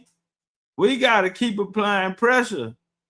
Historians that do this on a daily basis. And, unfortunately, congressional staff don't always have that expertise to really dig into, the subject matter documents or the church records or, court records, things of that nature to really relate back to what is necessary, as we feel, to prove what you're saying is substantiation. And so, again, I think as you look at that setup and that structure, OFA is better suited to make these determinations. How do you respond then to Ms. Locklear's statement that she made early on, that given the number of congressional hearings here in the Senate, in the House, that this issue of federal recognition that Lumbee is seeking has not established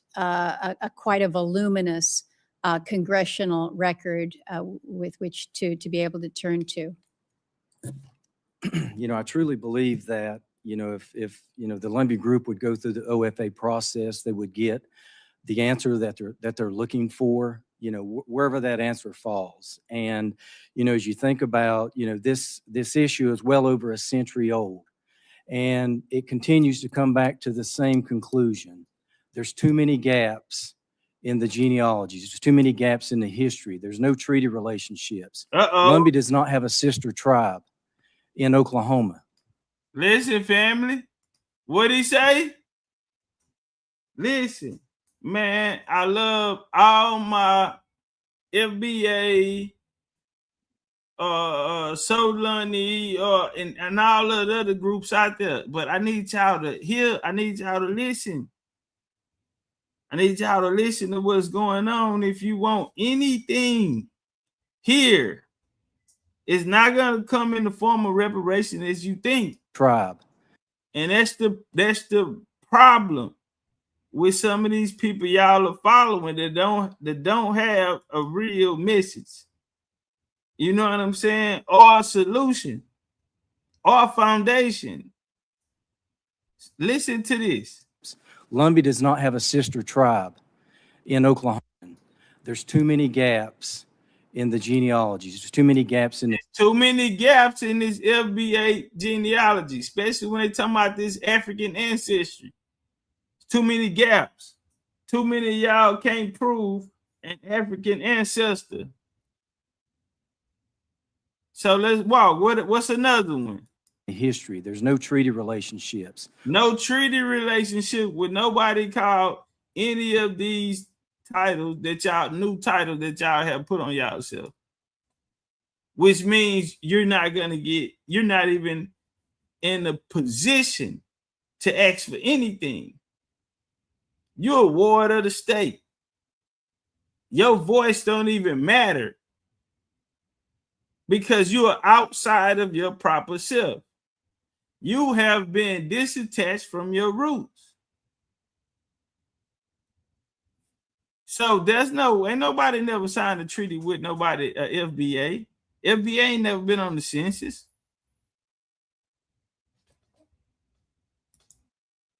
You're outside of your proper self. Lumbee does not have a sister tribe. FBA don't have a sister tribe. They don't have a form of government. The USA never heard of FBA. The fuck? Not just them, but a lot of these other things. And I'm not trying to point. Listen, I'm just saying FBA, but I'm not talking about them alone. It ain't no shots at them. I'm hoping for them to hear me and gain understanding on the real picture, on the things that really need to be, just as I did back in 2021 when I first met them. I ain't never gave them no bad information, and even me being the Indian, I still gave them the basic fundamentals on what they need. And what else? The same three things that this gentleman just spoke of. You have to know your story in order for you to know what you need to be reimbursed on, homie. It's illegal. This shit is a legal matter. So you're gonna have to have proof. You can't just join the group and we all this, we all that, we this, we that. Lineage. No. If you understood lineage, then you'll understand everybody didn't have the same experience. So yeah, your group can be big as it want to be. But if y'all ain't got the same mom and daddy, then y'all got a different claim. Since they always telling us we got a different claim, all of y'all got a different claim. Because unless you got the same mom and daddy. Because everybody didn't go through the same thing or had the same experience. That's why it's important to know your story so you can know what was lost and what need to be bars. In Oklahoma. There's so many things here that need to be evaluated. That's the importance of why it needs to go through the OFA process. So Ms. Locklear, let me turn to you.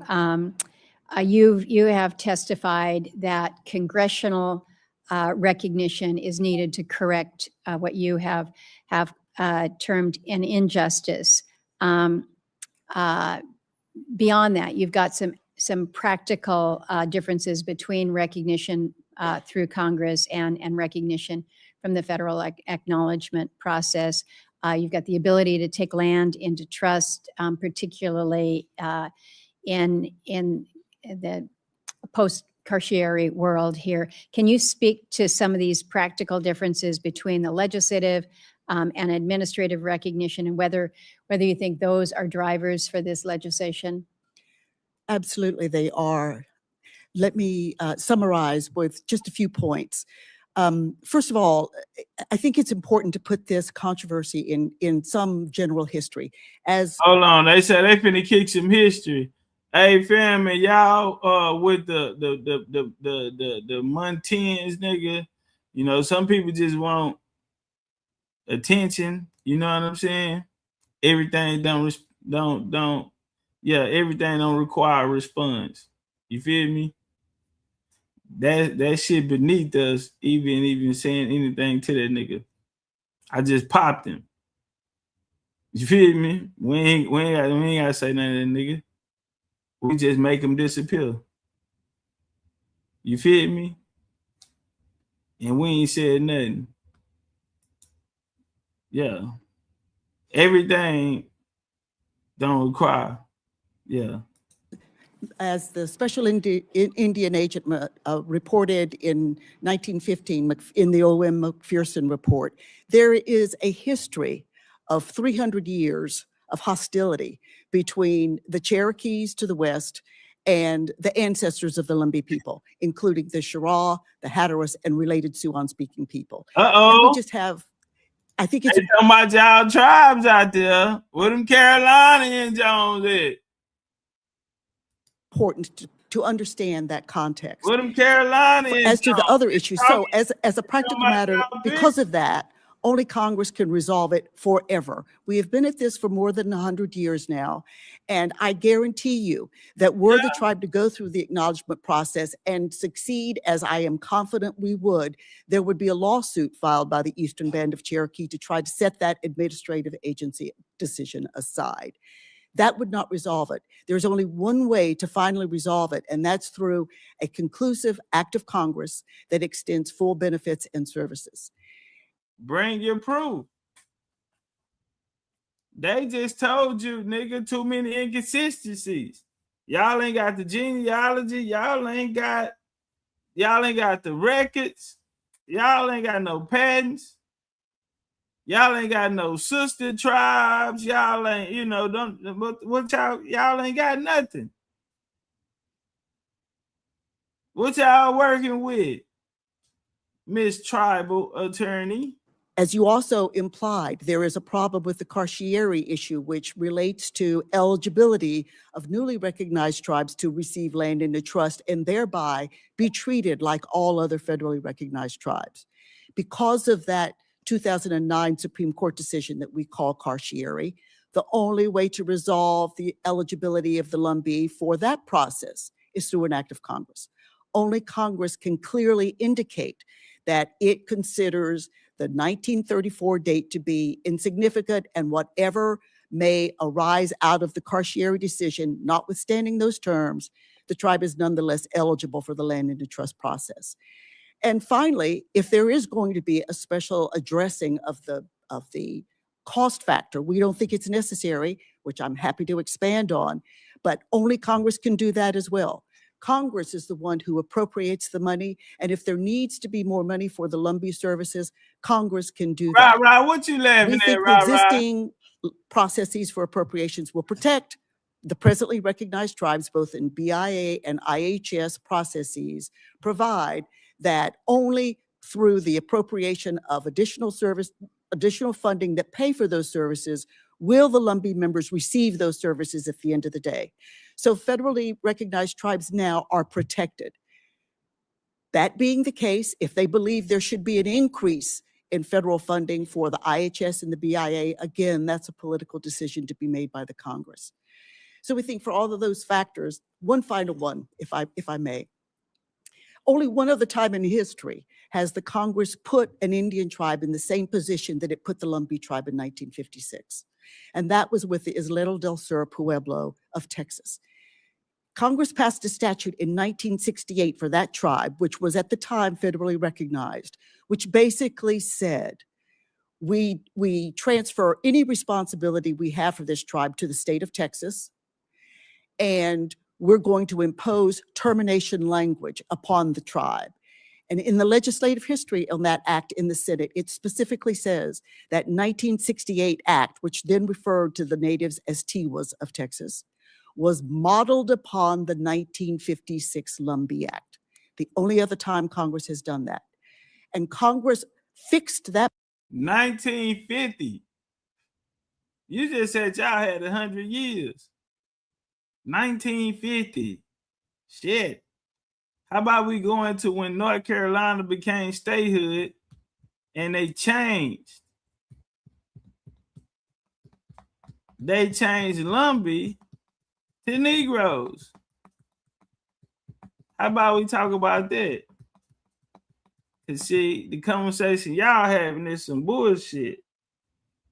All that land that was stolen from the true Lumbee.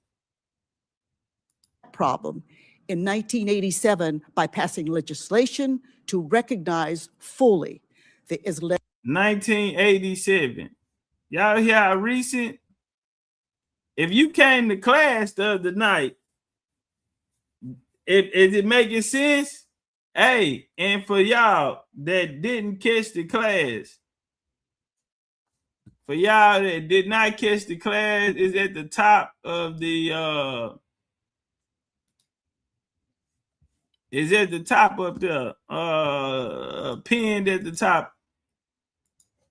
Now, real quick, right here, this is where you can find it. The Untold History of True American Indian Reclaiming Identity and Legacy.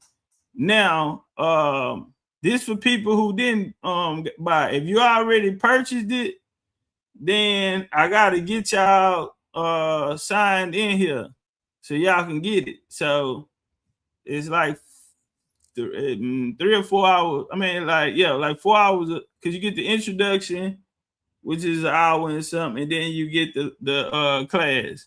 So before we get deeper into the conversation, we'll do this right here. It's just a little sneak peek of after party in class. Well, not, I wouldn't even just say after party, but you know, because it's kind of gonna be before it's time.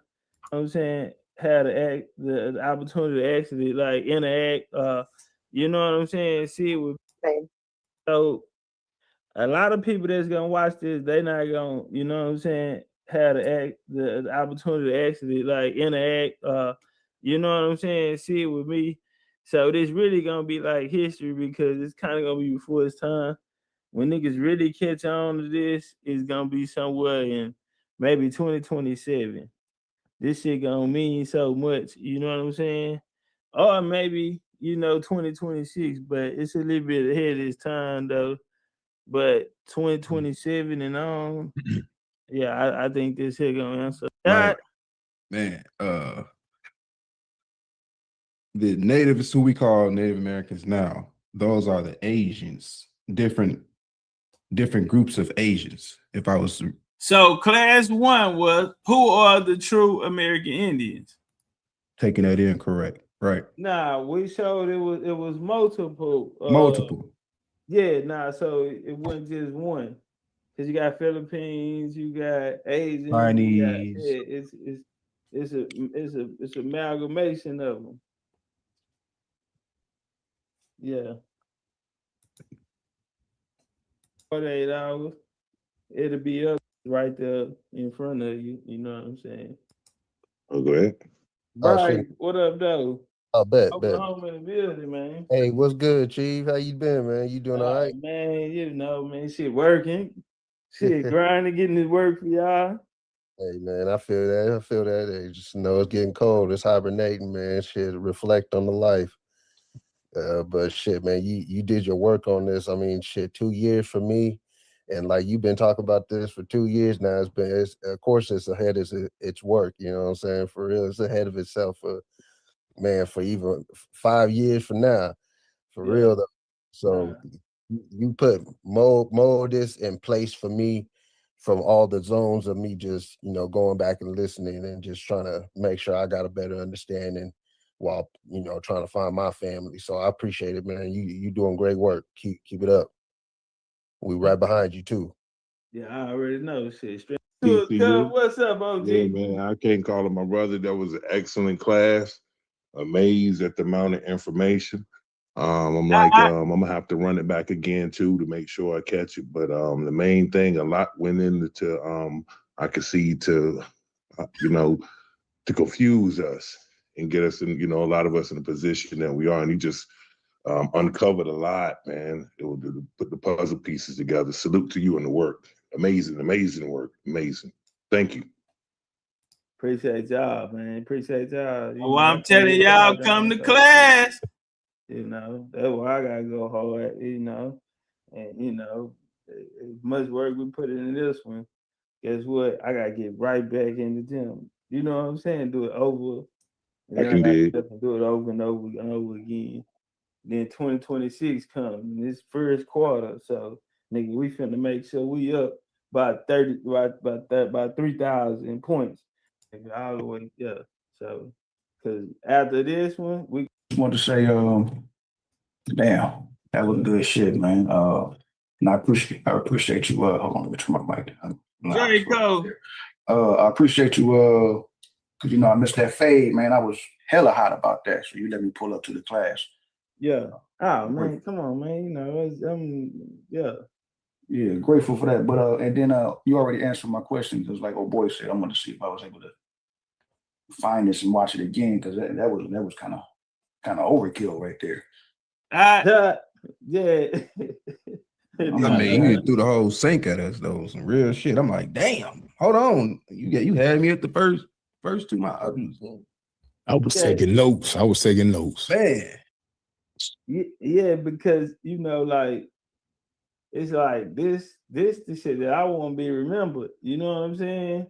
So nigga, 10 years from now, 20 years from now, or nigga 100 when I'm gone, you know, like this shit here nigga, this what I want to stand tall. You know, that's what I want the niggas to remember me for, nigga. Coming, and spend a lot of money, nigga, to go. So when we showing sources and then we there, we take the power back. You know what I'm saying? We become the source. And you know, that's just my attitude because you know what I'm saying, niggas, you know, they gon' nigga, we gonna make them, we're gonna make you respect us. And yeah, they ain't no teachers, so we're gonna check out every box. We're gonna check out every box and see it, you know, and that's what a nigga did. So these places, these pictures and all of this shit here, nigga, well, we can show ourselves there. Now we ain't no, you know what I'm saying, institutions being no high authority over the conversation. No, nigga, we have our own information from us by our research, nigga, for our people the right way. Bars. Y'all ain't got that class. It's pinned at the top. If you want to join, it's pinned at the top. Now, if y'all remember, like I say, it's been a bad year for the natives. And the nativity is going away.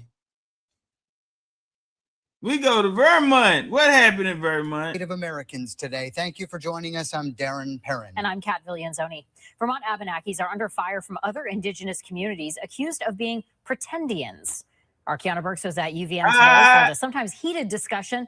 Kiana, no, they didn't use Pretendian on the news. Stop it. Our Kiana Burks was at UVM today for the Sony. Vermont Abenakis are under fire from other indigenous communities accused of being Pretendians. Our Kiana Burks was at UVM today for the sometimes heated discussion. Kiana, tell us, what's the issue here? Kat, this is the second time Indigenous groups from Canada have come to UVM to make Pretendian claims, or what they refer to as race shifting. They say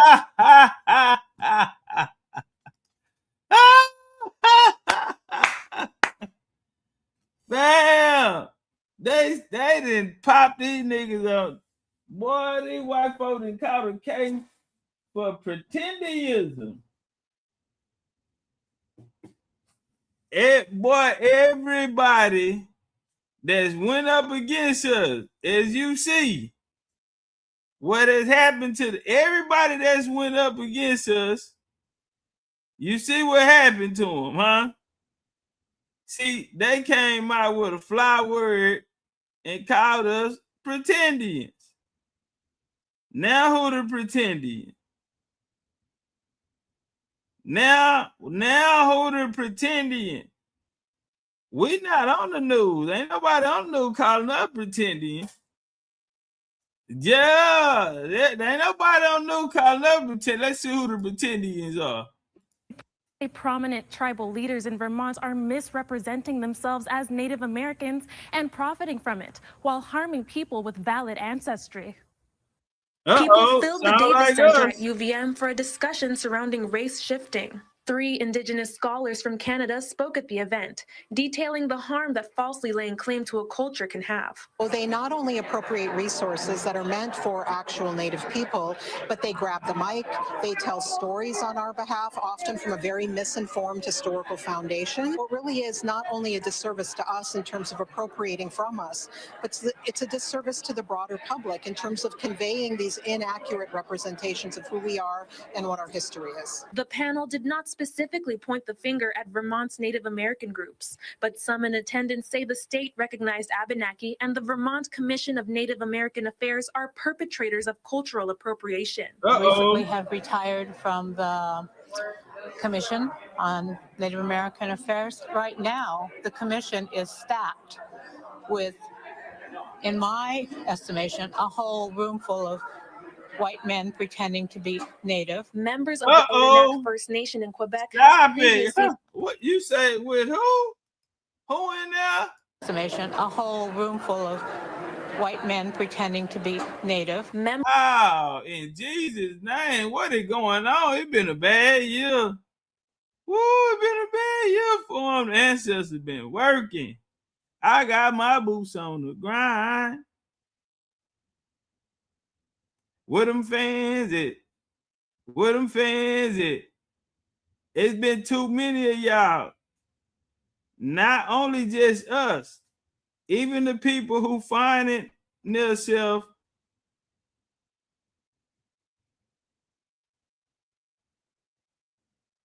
Yeah.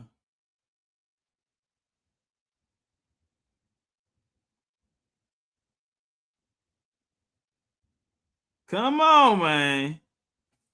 A room full of, she said they got, it smell like wet puppies. A whole room full of white men pretending to be Native. Members of the Odanak First Nation in Quebec have previously made similar claims against the Vermont tribes, saying that many of the Vermont Abenaki have been unable to prove they are truly Indigenous, and that the state should reconsider the official recognition of them. Some people might have grown up with their grandmother and their mother telling them who they were.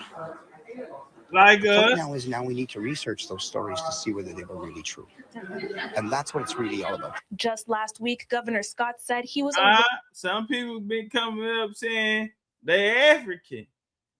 So the white folks, they want to research it. They saying source up where your genealogy at. But when we said it's a problem,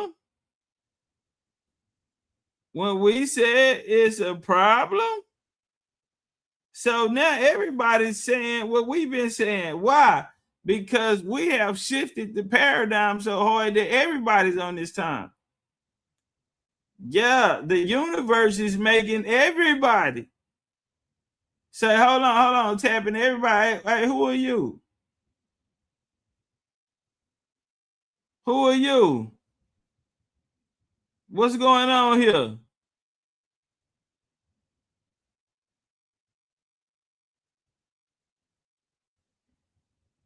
Man, I fucked it up. Let's walk. Of the concerns being raised about the legitimacy of Vermont's 4 state-recognized tribes, but is standing by the state's decision made 2 decades ago. If the Odanak in Quebec have contacted the legislature and the legislature wants to meet and have some sort of a meeting, I will consider that invitation. But at this point in time, it's just not a high priority for me. Members of Vermont's Native American groups say the claims of cultural appropriation being made against them aren't true and are instead an attempt to silence Indigenous voices in the state. It can happen, and it does happen, certainly. I don't think that applies here at all. I think the case can be made that most of the accusations that are being made are false. We know who we are. We've been here a long time, and we're not going anywhere. And to have somebody say that they're going to talk to the governor and the governor's going to understand it, I don't know about that. We fought for how many years? 40 years to get recognition in the state. 40 years. 40. Fam, we have Revolutionary War records. They out here talking about 40 years. They've been fighting since the 80s. What the lady says, a room full of YT men playing Indian. See, and we off post because they got you Hebrew Israelite, they got you in all these other doctrines, mine in Africa. We know these people aren't the original people. Hell, they telling on themselves. Everybody know what's going on except for us. And we trying to get everybody on point, and the Indians fighting each other. They done killed off all of the other Indian teachers, you know, back and forth beefs and made the people lose hope. You know, very detrimental things has happened to the Indian community, which allowed people like FBA to come in and, you know, bring a message that still doesn't have a solution to it. Now, then the early workers, maybe later, you know, things start to pan out for them. But right now, the only real way out is through the blueprint that we have laid. And it ain't that many soldiers fighting this fight. Like I said, I talked to AP today earlier, and he like, hey, man, it's just a few of us left. You know what I'm saying? But shit, nigga, we gonna stand on our, we going down on our sword. But this type of shit right here is happening because all these niggas walked my land. And shout out to James Smiles, but to go back to that, those days, those eras and all, y'all could have done something about this because y'all knew the knowledge. Y'all knew of y'all American ancestors. Y'all chose to take the people somewhere else because y'all pockets got fat off that shit. But now we have this representation here. And you got our people so confused that they are trying to find new names and ending up in, you know, with niggas with fake tribes doing peace and friendship treaties like brother your son and them and shit. He gets scammed. He come back tell us he got scammed in the shit. And then he start running his own scam. Like, ain't nothing real about it. That's why I say get your ass to class. Get your ass to class. The link is pinned at the top. For those who got the class already paid, we're going to figure out a way to get y'all in the program so y'all can have that, go over your notes. Every class you will be able to keep. So right now we got the introduction to the class up. And everybody that came, they can tell you that bitch was, did we eat? Did we answer the questions that need to be answered? And damn near every source in there, we sourced it up with boots on the ground. That's how tight we came with the information. And a lot of people say, hey, man, this was better. You know, the class version was better than the lectures and stuff because we might be talking about one topic or a particular thing. But this, you know, the question, you know, lesson 1, who are the true American Indians? And so now we're just focusing on that. And we were able to put down a lot of information on that, you know what I mean, and answer other questions that was asked along the way to find the answer. Who are the true Americans? So class was great. If your ass ain't signed up, the link is pinned at the top. Listen to me, family. That's $7.25 a day. $7.25 a day. All right, for class. The original price is $300, but we gonna give y'all a break and let you pay $7 a day, $50, which add up to $50 a week. So $7 is all we asking for hours of work for 2 years worth of work. You know, would you go to work, goddamn, for 2 years for $7 a day? Well, I am. Let's work. State of Vermont, and to have our own people come and just try to disgrace who we are, it's wrong. It's just wrong. Now they pissed off. It is wrong, goddamn it. I said wrong. I said it's wrong.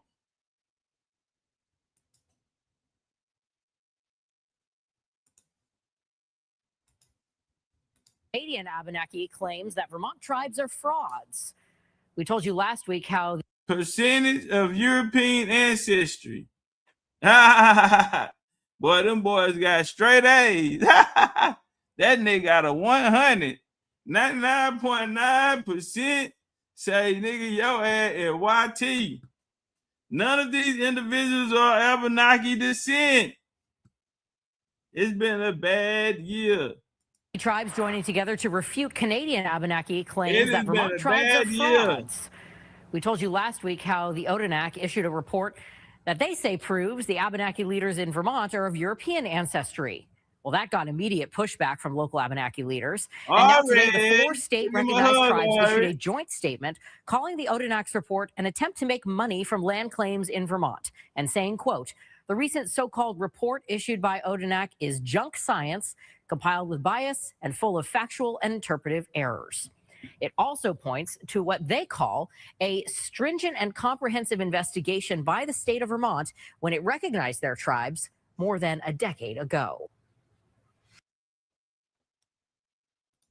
That fucked up. Boy, it's been a bad year. Hey, yeah, for everybody that came to class, well, if you purchased it, no matter when you purchased it, you'll get a link to put you in the program, add you to the program. You know, I probably had to go through it one by one, so I might have to get one of the girls to do it. Because goddamn, I got to get ready for Sunday. We got transatlantic slave trade. Tomorrow we got ZZ. We got ZZ. And y'all niggas have $5, $10 put to the side so we can get these children in Southeast DC some sweaters, some jackets, earmuffs, gloves, shoes, you know what I'm saying, bikes or something for Christmas. Let's make sure they have them a good Christmas. Go back to crazy ass. The son allegedly was on the narcotic, and the son was dealing with homelessness or whatever. This is just preliminary reports. But yeah, they're saying that his son did it. Said his son was on. That's unfortunate. That's unfortunate. That's very, very tragic. But yeah, y'all remember Rob Reiner from All in the Family and other movies. So yeah, R.I.P. to that family. R.I.P. to them. Yeah, man. It's the son poked him. I'm trying to watch the words here. It was hard to get into the live. What, here? It's hard to get into the live here? Y'all share the space. Everybody sharing the space. Thank you for the gift, Brother Legendary. American First. Thank you for the gift. Thank you so much. I'm Brother Legend. But yeah, we had a great conversation The one, the only. on my YouTube channel. Y'all need to follow me on YouTube. my Tariq Radio YouTube channel. Y'all follow me here too. If you're not following me, y'all hit that follow button. Be sure to follow and get the notifications when I come on here and doing the lives. All right, what's up, M. Sherm? Respect to the family. Still out here, America First is pushing for reparations. Respect to that. Where are my reparationists in here? Raise your hand. If you are fighting and advocating for reparations for foundational Black Americans, raise your hand. Let's see who's who in here. Excuse me. Let's see who's who. You are advocating for reparations. Raise your hand. Yeah, the more we advocate for reparations, have y'all noticed some of the nonsensical things that some of the Pan-Africans are saying? When we represent and advocate for reparations, what's up, Cynthia? Man, some of the Pan-Africanists, they come in and they try to derail the momentum with some asinine nonsense. We started hearing people come around saying, well, we need reparations for all Black people globally, all African people. We as all African. Yeah, for the African And race. we need reparations for all African people globally. The African race. We don't need to get reparations. We don't need to split it up. Oh, we don't need it. Yeah, we're one big old African family, and we need to just go to the Europeans together and get reparations that way. Have y'all heard nonsense like that? Well, when y'all hear nonsense like that, anybody say something like that, turn the other way and walk away. This person ain't even serious. They're not even serious, ladies and gentlemen. Ladies What's up, and Sister gentlemen. Bridget? Dude, that ain't gonna work. Listen, when folks start talking all of that stuff, this whole everybody Black on the planet gotta unite globally, and listen. First of all, Africa ain't not just one people. It's thousands of damn nations, tribes, and the whole shebang. Africa has over 3,000 distinct ethnic groups with different languages, cultures, religions, histories, class systems. So expecting a global Black unity, that ignores the reality that Africans themselves, they've never functioned as a single people in Africa, ladies and gentlemen. Unity without shared nationhood, language, or collective interest, that's a fantasy. That's not a strategy. Man, watch out. Listen, when people start talking this Wakanda stuff, man, I'm a strategist. I think in terms of reality. I don't do symbolisms, man. I'm all about what's going to work strategically. I ain't with no symbolism. Man. Everything we do got to be strategic. We need results, man. We need results. Damn all that symbolic nonsense. Yeah, we ain't about to sit here and everybody's going to be one big global African. And dude, Africa has the highest internal conflict rate on Earth. No other continent has experienced more civil wars, more ethnic cleansing, more tribal-based violence, more post-independence coups. Man, from Nigeria to Sudan, Ethiopia, Congo, Africans historically, they fought people on that damn continent far more than any other outside group. And if they can't sustain unity within the continent, exporting that non-existent unity, that's going to be unrealistic. That's why they sound dumb when they come in our spaces. Yo, you FBAs, what is this? You're trying to stop the unity. What unity? You're being divisive. From what? The hell? What are you talking about? You know? Yeah, ethnic identity in Africa overrides racial identity. In Africa, people, Yoruba, Igbo, Zulu, whatever, not really Black. They're the ones telling us they ain't Black. They're Black when it's convenient. You know? Yeah, Black unity, that's a concept here. The only thing, that's why we're the only ones who get shit popping, because we understand collective unity all across the nation. That's the thing that makes us powerful, ladies and gentlemen, as foundational Black Americans. We exchange ideas with each other And we could be thousands of miles away because we understand we have a shared camaraderie. We have a shared lineage. We have the same spiritual essence, which is the spirit of Majara as foundational Black Americans.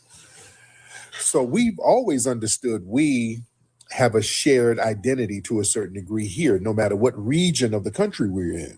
And I kind of touched on that earlier on my YouTube channel, explaining how we would create dances. A person would make a dance in Ohio, and that dance would be down in Alabama, or a person would do a dance in South Carolina. That dance a week later be out there in Los Angeles. We just had that nationwide camaraderie because we were family. You understand? And that was powerful for us. We knew we had to depend on each other. We knew we had to network with each other. We knew we had to buy with each other in order to survive. So we just couldn't afford to be split up and tribal. So we knew the importance of looking out for other Black people. We started to extend that to people globally, but it was never reciprocated. We extended that, but what happened was people just came over here instead of us going over there building anything. People would come over here and just leech off of our Black codification. Yeah. Who somebody said FBA United? Are you insane? Yes, we are. Bradford, hop on. Foundational Black Americans. We are united to a certain degree. Bradford, what do you mean we're not united? What's up? Hey, Tariq, man. First off, with this all bullshit with the Somalians and Trump, where's the white man that signed that check that the Somalians got? Are they not getting locked up? Why did you? Okay, yeah. Did you just say shit because you just want to come in trolling? Okay. No, not trolling. I'm just saying, like, Yeah, we're not even talking about that. We're talking. You said something in the comment section, then you came in and. Oh yeah. I mean, the FBAs are not as united as other African ethnic groups around the United States. Like who? Who? I mean, Somalians work as a group, though. You know what I'm saying? Y'all beat the shit out of each other in Somalia, and you insane? Yeah, but they're united over here, and then they steal shit together. You know what I mean? Y'all united to scam, and it's yeah. I mean, it's y'all beating each other. Y'all beating the brakes off each other in your homeland. I mean, the greatest robbery. Nothing. I don't want to hear tether battles. Dude, y'all beating the brakes off each other back in your home. That's why you had to bring your ass over here. Y'all unite to run scams. Yeah. United for scams. Yeah, that's something else. Yeah, y'all unite to finesse us out of billions of dollars. Family, y'all know these folks hustled us. They scammed us out of billions. Billions with a B. Yeah, y'all can get together to scam. Good grief. Yeah. Lord. Are we supposed to unite with that? That's what we supposed to unite with? Man, please, these folks finessed us heavily. Shout out to everybody in here. This is what we ain't about to have no big global African identity to get nothing. Let's stop playing. Man, let's just be real. That's a great idea, but they ain't doing that. Man, these folks ain't got no problem exploiting people as a group. Yeah. And post-colonial Africa was fragmented even further, not less. Even after independence, Africa didn't unite. It splintered even more. You know? Their borders ignored all the ethnic realities. National identities started to be imposed artificially, and ethnic favoritism became state policy. So yeah, it just produced permanent instability. Yeah. And, Black Americans, foundational Black Americans, we live under a different legal system. We have different historic traumas. We have different economic positions. We have different political priorities. So again, that further makes it difficult for us to unify under one global African banner. Yeah. We got to understand that. And the whole global Pan-African reparations payment from European powers, that's not going to work for a few reasons. Because there is no single injured legal party going that route. See, reparations, that requires a clearly defined claimant. You understand? Who is this? What's up, Ava? Hop on in, Ava. See, Black people globally, that's not a legal entity. See, there's no unified government, treasury court, no enforcement mechanism. So European states would immediately just start challenging that. What's up, beloved? How you doing, lady? I'm doing well. How are you? I am good. What city you in, dear? I'm in Chicago. Shout out to Chicago. You'll be looking sultry, looking like you about to take an album cover picture. In the 90s. I know. What you doing out there in Chicago, dear? You said what, honey? What's going on out there in Chicago? What you got going on out there in Chi? Absolutely. It's freezing. It is like 3 degrees right now. Oh, damn. Feels like negative 18 or something like that. So nobody is outside, but everybody is outside because we do this, you know. Lord. So how you been, dear? Personally, I have not been so great, but I'm okay. I'm striving. I'm working out. Okay. Now what's going on personally, dear? What's happening? Do we want to go there? Let's go. I don't really want to share. Go ahead. Did you have a prompt? Because I would like to respond to something. Because if I get to talk about my own things, we're gonna be trauma dumping all night. I don't want to do that. Okay. Well, now what's on your mind? We're gonna get back to you, but what's on your mind? We're gonna get back to it now. So I only know you have a huge name, right? Yes. In the Black community. Yes. I don't know very much about you and your philosophy. So it's like I know of you, but I know you're not a doctor.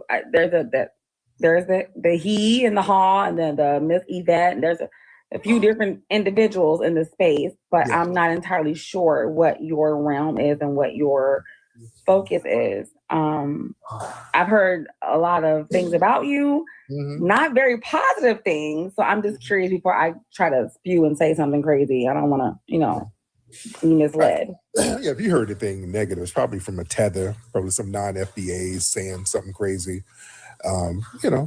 or some alphabet agency. There's a desperate need to try to discredit me because of my influence. And, I speak truth to power. But, my work speaks for itself. I've been around for a long time. I know that. You've been around since I'm a little older now, but you've been around. You're older than me, okay? So I guess you're in the racial space. I really don't know how to say that. But yeah. I talk about the empowerment of us, of the Black community, especially foundational Black Americans. Ain't no damn Asian vibes, buddy, in the comments. Anyway, but.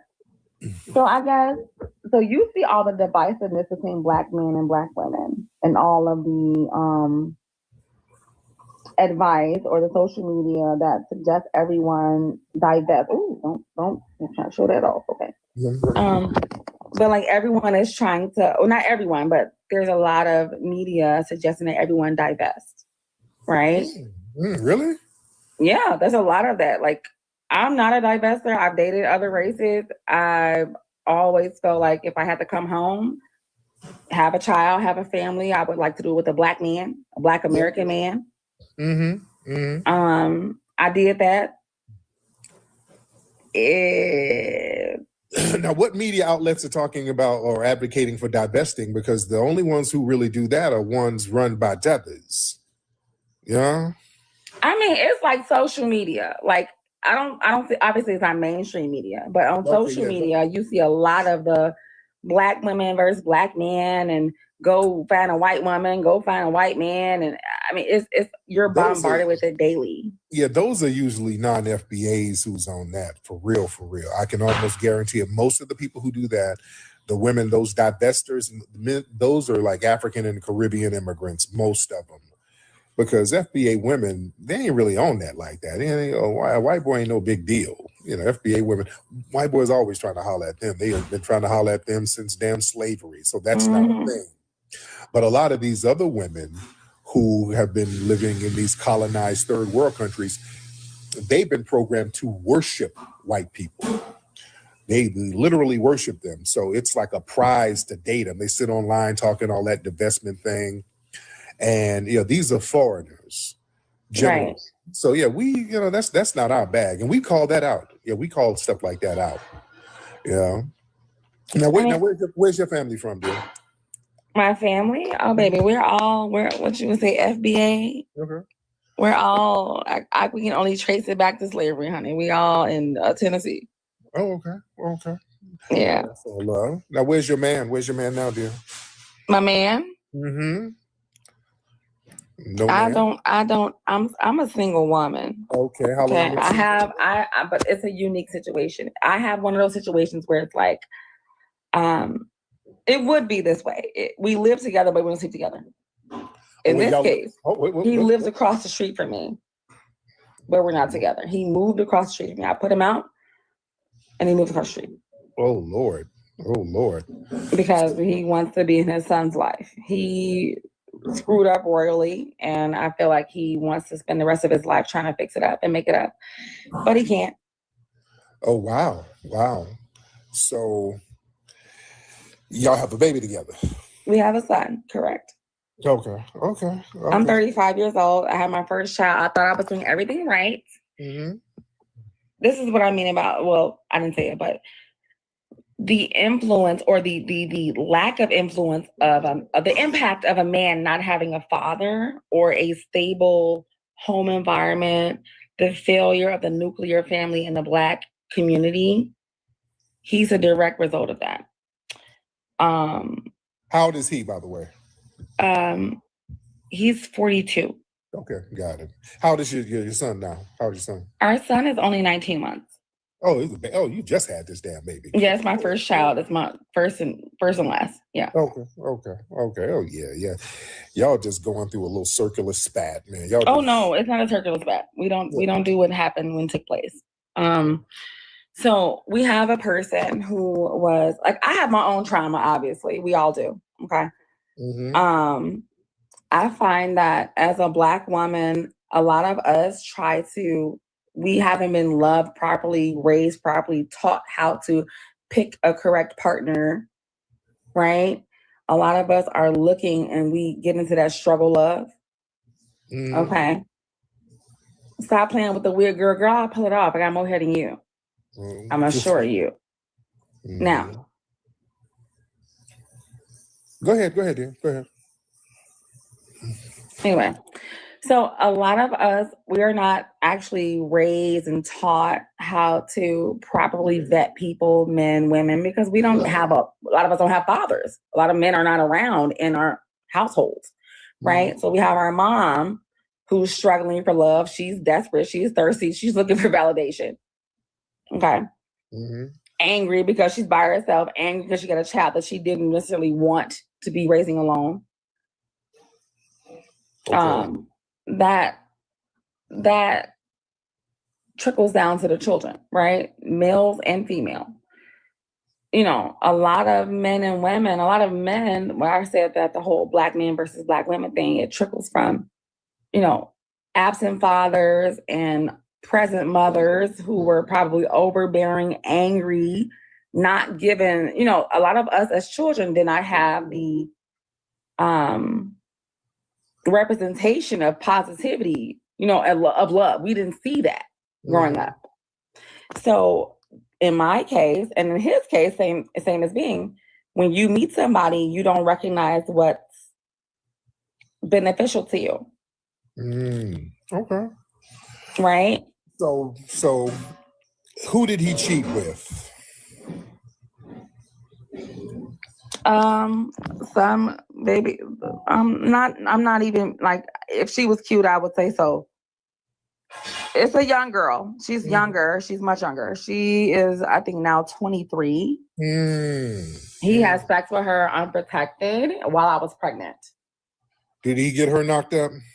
That is the assumption, but we haven't had a DNA test, and it's been that baby was born 3 weeks after mine. Oh, so then she didn't already have the baby. Mm-hmm.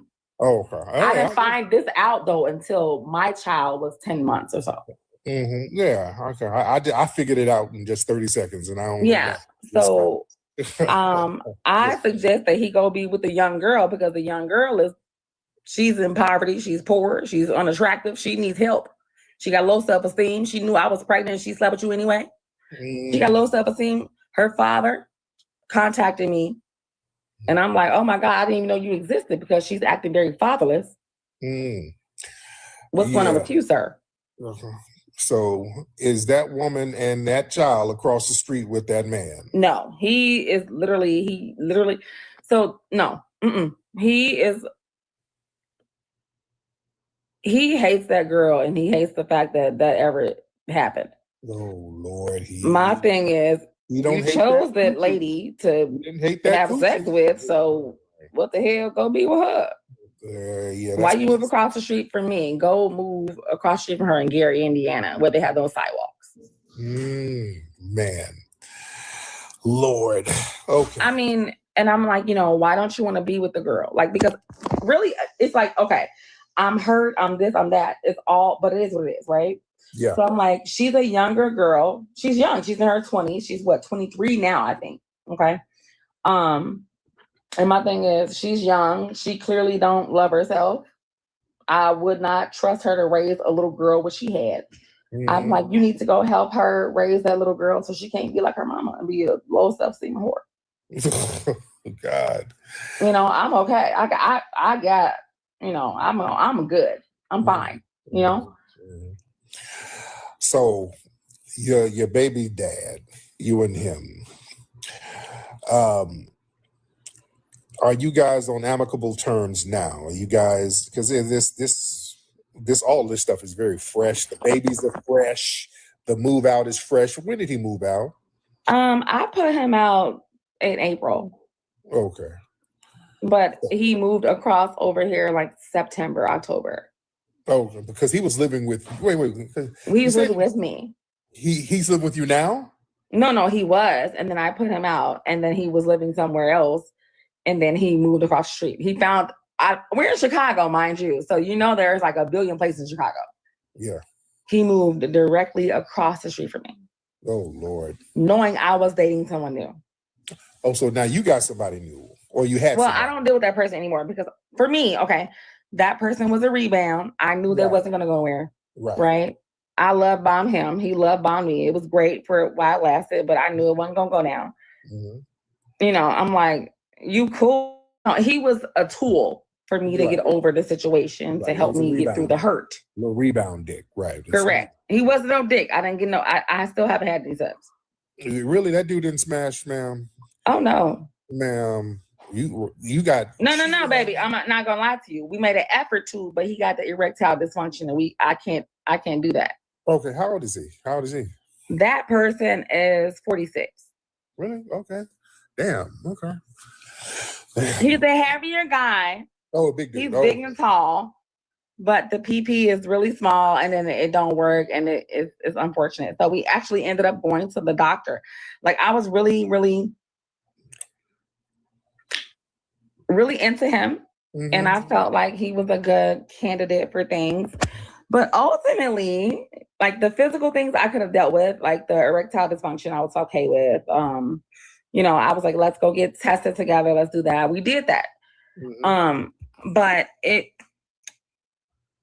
came more so that you need a mommy rather than, you're not able to lead because you're a grown ass mommy's man. So. Well, this nigga couldn't have taken a pill or something? That didn't work? No, we ended up getting him the Blue Chew. Okay. Like whatever it was. We did that. However, Mr. Man is still of short stature, and it just was not going to work out. Okay, even when it's erect, it just still wasn't popping. It just wasn't going on, and I'm like, you know what? Like, I really, because I've been celibate or abstinent for my son's 19 months. I got pregnant That was 9 months before that. So how long that is, right? 2 years plus. I've been celibate. I want to have sex. Yeah. Right? Yeah. And I was like, oh, I like him. He's great. He's so helpful and everything else. I wanted to have sex, and it was the goal. But unfortunately, I'm not gonna kid myself. If it ain't happening, it's not happening. Yeah. So the guy across the street, my son's father, he's willing, but I don't want him. You done stuck your dick raw into some dirtbag look like Shrek. Now let's Gary. say this. No. Let's say there's a dude that's interested, but now he got to come over there and with drama. You got to come to your crib. There's a newborn, basically a newborn there. And then there's a crazy nigga across the street dicking down his So, do niggas want to sign up for that? Is your coochie worth that? I mean, the coochie got niggas moving across the street. I don't know. I mean, it must be worth something. You ain't had it in 3 years and you move across the street. I don't know. God, yeah, okay. It's worth it. Now, hey, it's something that's going on. I keep it to myself. It's nice. It's tight. It's fantastic. However, I'm stingy with my coochie. I'm stingy with my pussy. Okay. Right. Now you live in Chicago. What kind of work you do here? What kind of work you do? I've been in sales for like 10 years, but I'm transitioning now into operations. Got it. Let's see what your bed looks like. Do you have a headboard? Do you have a hood rat bed, or what kind of bed you got? Let's see your bed. I have a headboard. We can tell what kind of woman it is with a headboard. What kind of headboard you got? Let's see that headboard. I feel like you're judging because I feel like my headboard is bare bones. I am. Shit, let's see that headboard. Oh my God. Judge the quality of my mattress and you can't see that. No. The mattress is whatever. It's the headboard. The mattress is the mattress is the most important thing, okay? You gotta lay on it every night for like 10 years. Yeah.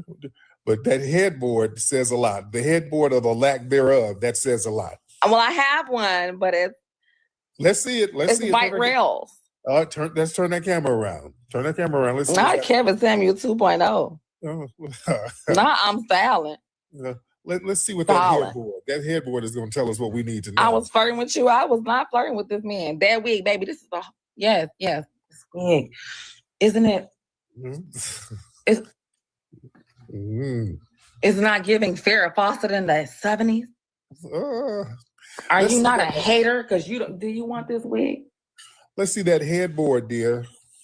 There you go. Okay, all right. That's not bad. Okay. There you go. That wig, baby. That money. This robe. Fuck. Oh goodness. Anyway. Okay. Did I see some ants on the wall? What is that? You need a. You ain't. No. It's not an ant. It's I got like my collar. Yeah. I threw a bottle, not a bottle, but he threw toothpaste, the charcoal toothpaste.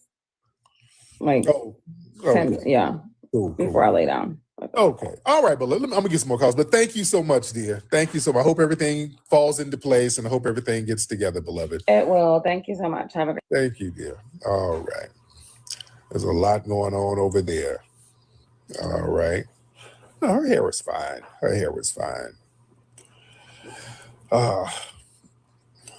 Let me see. What's going on? Y'all hop on in. Boy, there's a lot of drama. Yeah, because she was talking about, I'm like, okay, somebody didn't cheat. Let's just say that. Yeah, somebody that got cheated on and they done smashed the hood rat. And okay, let's get to the nitty gritty. Yeah. Because she kept talking about all the childhood trauma and how, ma'am, let's just say you got cheated on by this nigga. Who did he smash? All right.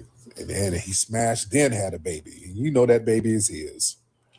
They know the baby is his. Let's just keep it a buck and let's deal with it. Let's just deal with it. All right. It wasn't depressing. That's life. Shit, that's life. Niggas be out here banging hood rats and getting side babies. Shit, that's life. That ain't depressing. That's life. Let's figure this shit out. Yeah, she's going through it right now. Yeah, she's going through it. All right, it ain't even depressing. Let's just figure this shit out. All right, we're gonna figure it out. All right, We're gonna rotate babysitting. Y'all babysit the side babies. The baby, yeah, get both of the babies to have a play date. Let's get this shit together. All right, yeah. I'll fix it. I'll fix all this shit. We'll get all this shit together. I'm like the Negro Dr. Phil. I'll fix all this shit. All right. Let's bring all the kids over. Let's bring over the side chick. All right. She said her dude was smashing a young Poe bitch. Said she was Poe. Man, I'm a therapist. I'm going to keep it 100, man. Poe pussy is for show pussy. Nigga, ain't nothing wrong with Poe pussy. Yeah. Poe pussy is for show pussy. You better understand. Pussy with a little struggle to it, man. That's the chef's kiss to some niggas. You know? So yeah, you talking about how Poe she is and how ratchet she is, hell. I understand. I understand why this nigga done knocked her up. Oh, man. So yeah, y'all, it's time to figure this thing out. We're gonna work this thing out. Let's work it all out. That's why I want to see her headboard, because the side chick, she probably ain't even got a headboard. You understand? She probably out there on an air mattress. And your dude is over there smashing her down. You know? So yeah. We just got to work through it. We're going to figure it out. We're going to figure it all out. It ain't depressing, it's life. We ain't got time to be depressed. Y'all got kids. You know what I'm saying? We got children involved. So damn the depression. We got to do it old school. Old school people just dealt with the shit. You got them side babies. Y'all know how it is. Y'all got all them half brothers. Some of y'all growing up, you got half brothers and half sisters. Your dad had whole families across town, and you got together with your half siblings and rode your fucking big wheel. That's what you did. You didn't sit around and be depressed. Your half sibling is one of your besties today. That's how you deal with it. Yeah, it is. You're shit. Yeah. You say you got to have sisters. We all got to have them. We all do. I got to have sisters. I love them to life. And a brother, have sisters and brothers. And I love them all to life. Yeah. Yeah, them half siblings. That is what it is. That's called life. Yeah. Man. That's what it is. All you listen, we're gonna figure it out. Ain't nobody gonna be depressed. You know what I'm saying? Get them kids and let's take them all to Chuck E. Cheese. Yes, indeed. We're gonna be festive with them kids. All right, that's how you do. All right, and then we're gonna get the hood rat a headboard. We're gonna get her a headboard for her bed because we know she ain't got one. All right, well, we start figuring it out. You know, just everybody working together, figure this shit out. You know, the nigga living across the street, make that nigga move. Because he's moving across the street to spy on the new dick. That's what that's about, sister. He's trying to make sure he wants to keep tabs on the new niggas coming in there. And the big chunky nigga, who you said had the little wee-wee, your ex had eyes on that nigga. Yeah. That's probably the nigga. He was having some dysfunctions because he was nervous about that crazy nigga across the street coming in there smashing down on him. Yeah. So there's drama going on in your house. That's what I said. The coochie got to be worth all that. Little drama is whatever, but the coochie got to be worth the drama. Just like, ladies, the dick, if you're dealing with a nigga with a bunch of drama, the dick got to be worth it. You know, you dealing with drama and bullshit, and people ain't smashing like they're supposed to be smashing. It's like, damn, what the hell? Just like going back to the Poe pussy, that Poe hood rat pussy shit, it be hitting sometimes. So a nigga got a deal. You go over there and kick it on the air mattress. You go in there in the Section 8 apartment and deal with, you know, niggas hanging out in the front and pit bulls fighting in the back, and you'll deal with some of that shit. If the cooch is hitting hard enough, you know, it just really depends. You know, it just really depends. But y'all gonna work it out, sister, Chicago sister. Y'all gonna be all right. Y'all gonna work that out. I need some more work, baby, tonight. I need some more work on me tonight. I need some more work, baby, tonight. I need some more work on me tonight. Yeah, yeah. I need some more work on me tonight. I need some more work, baby, tonight. I need some more work on me tonight.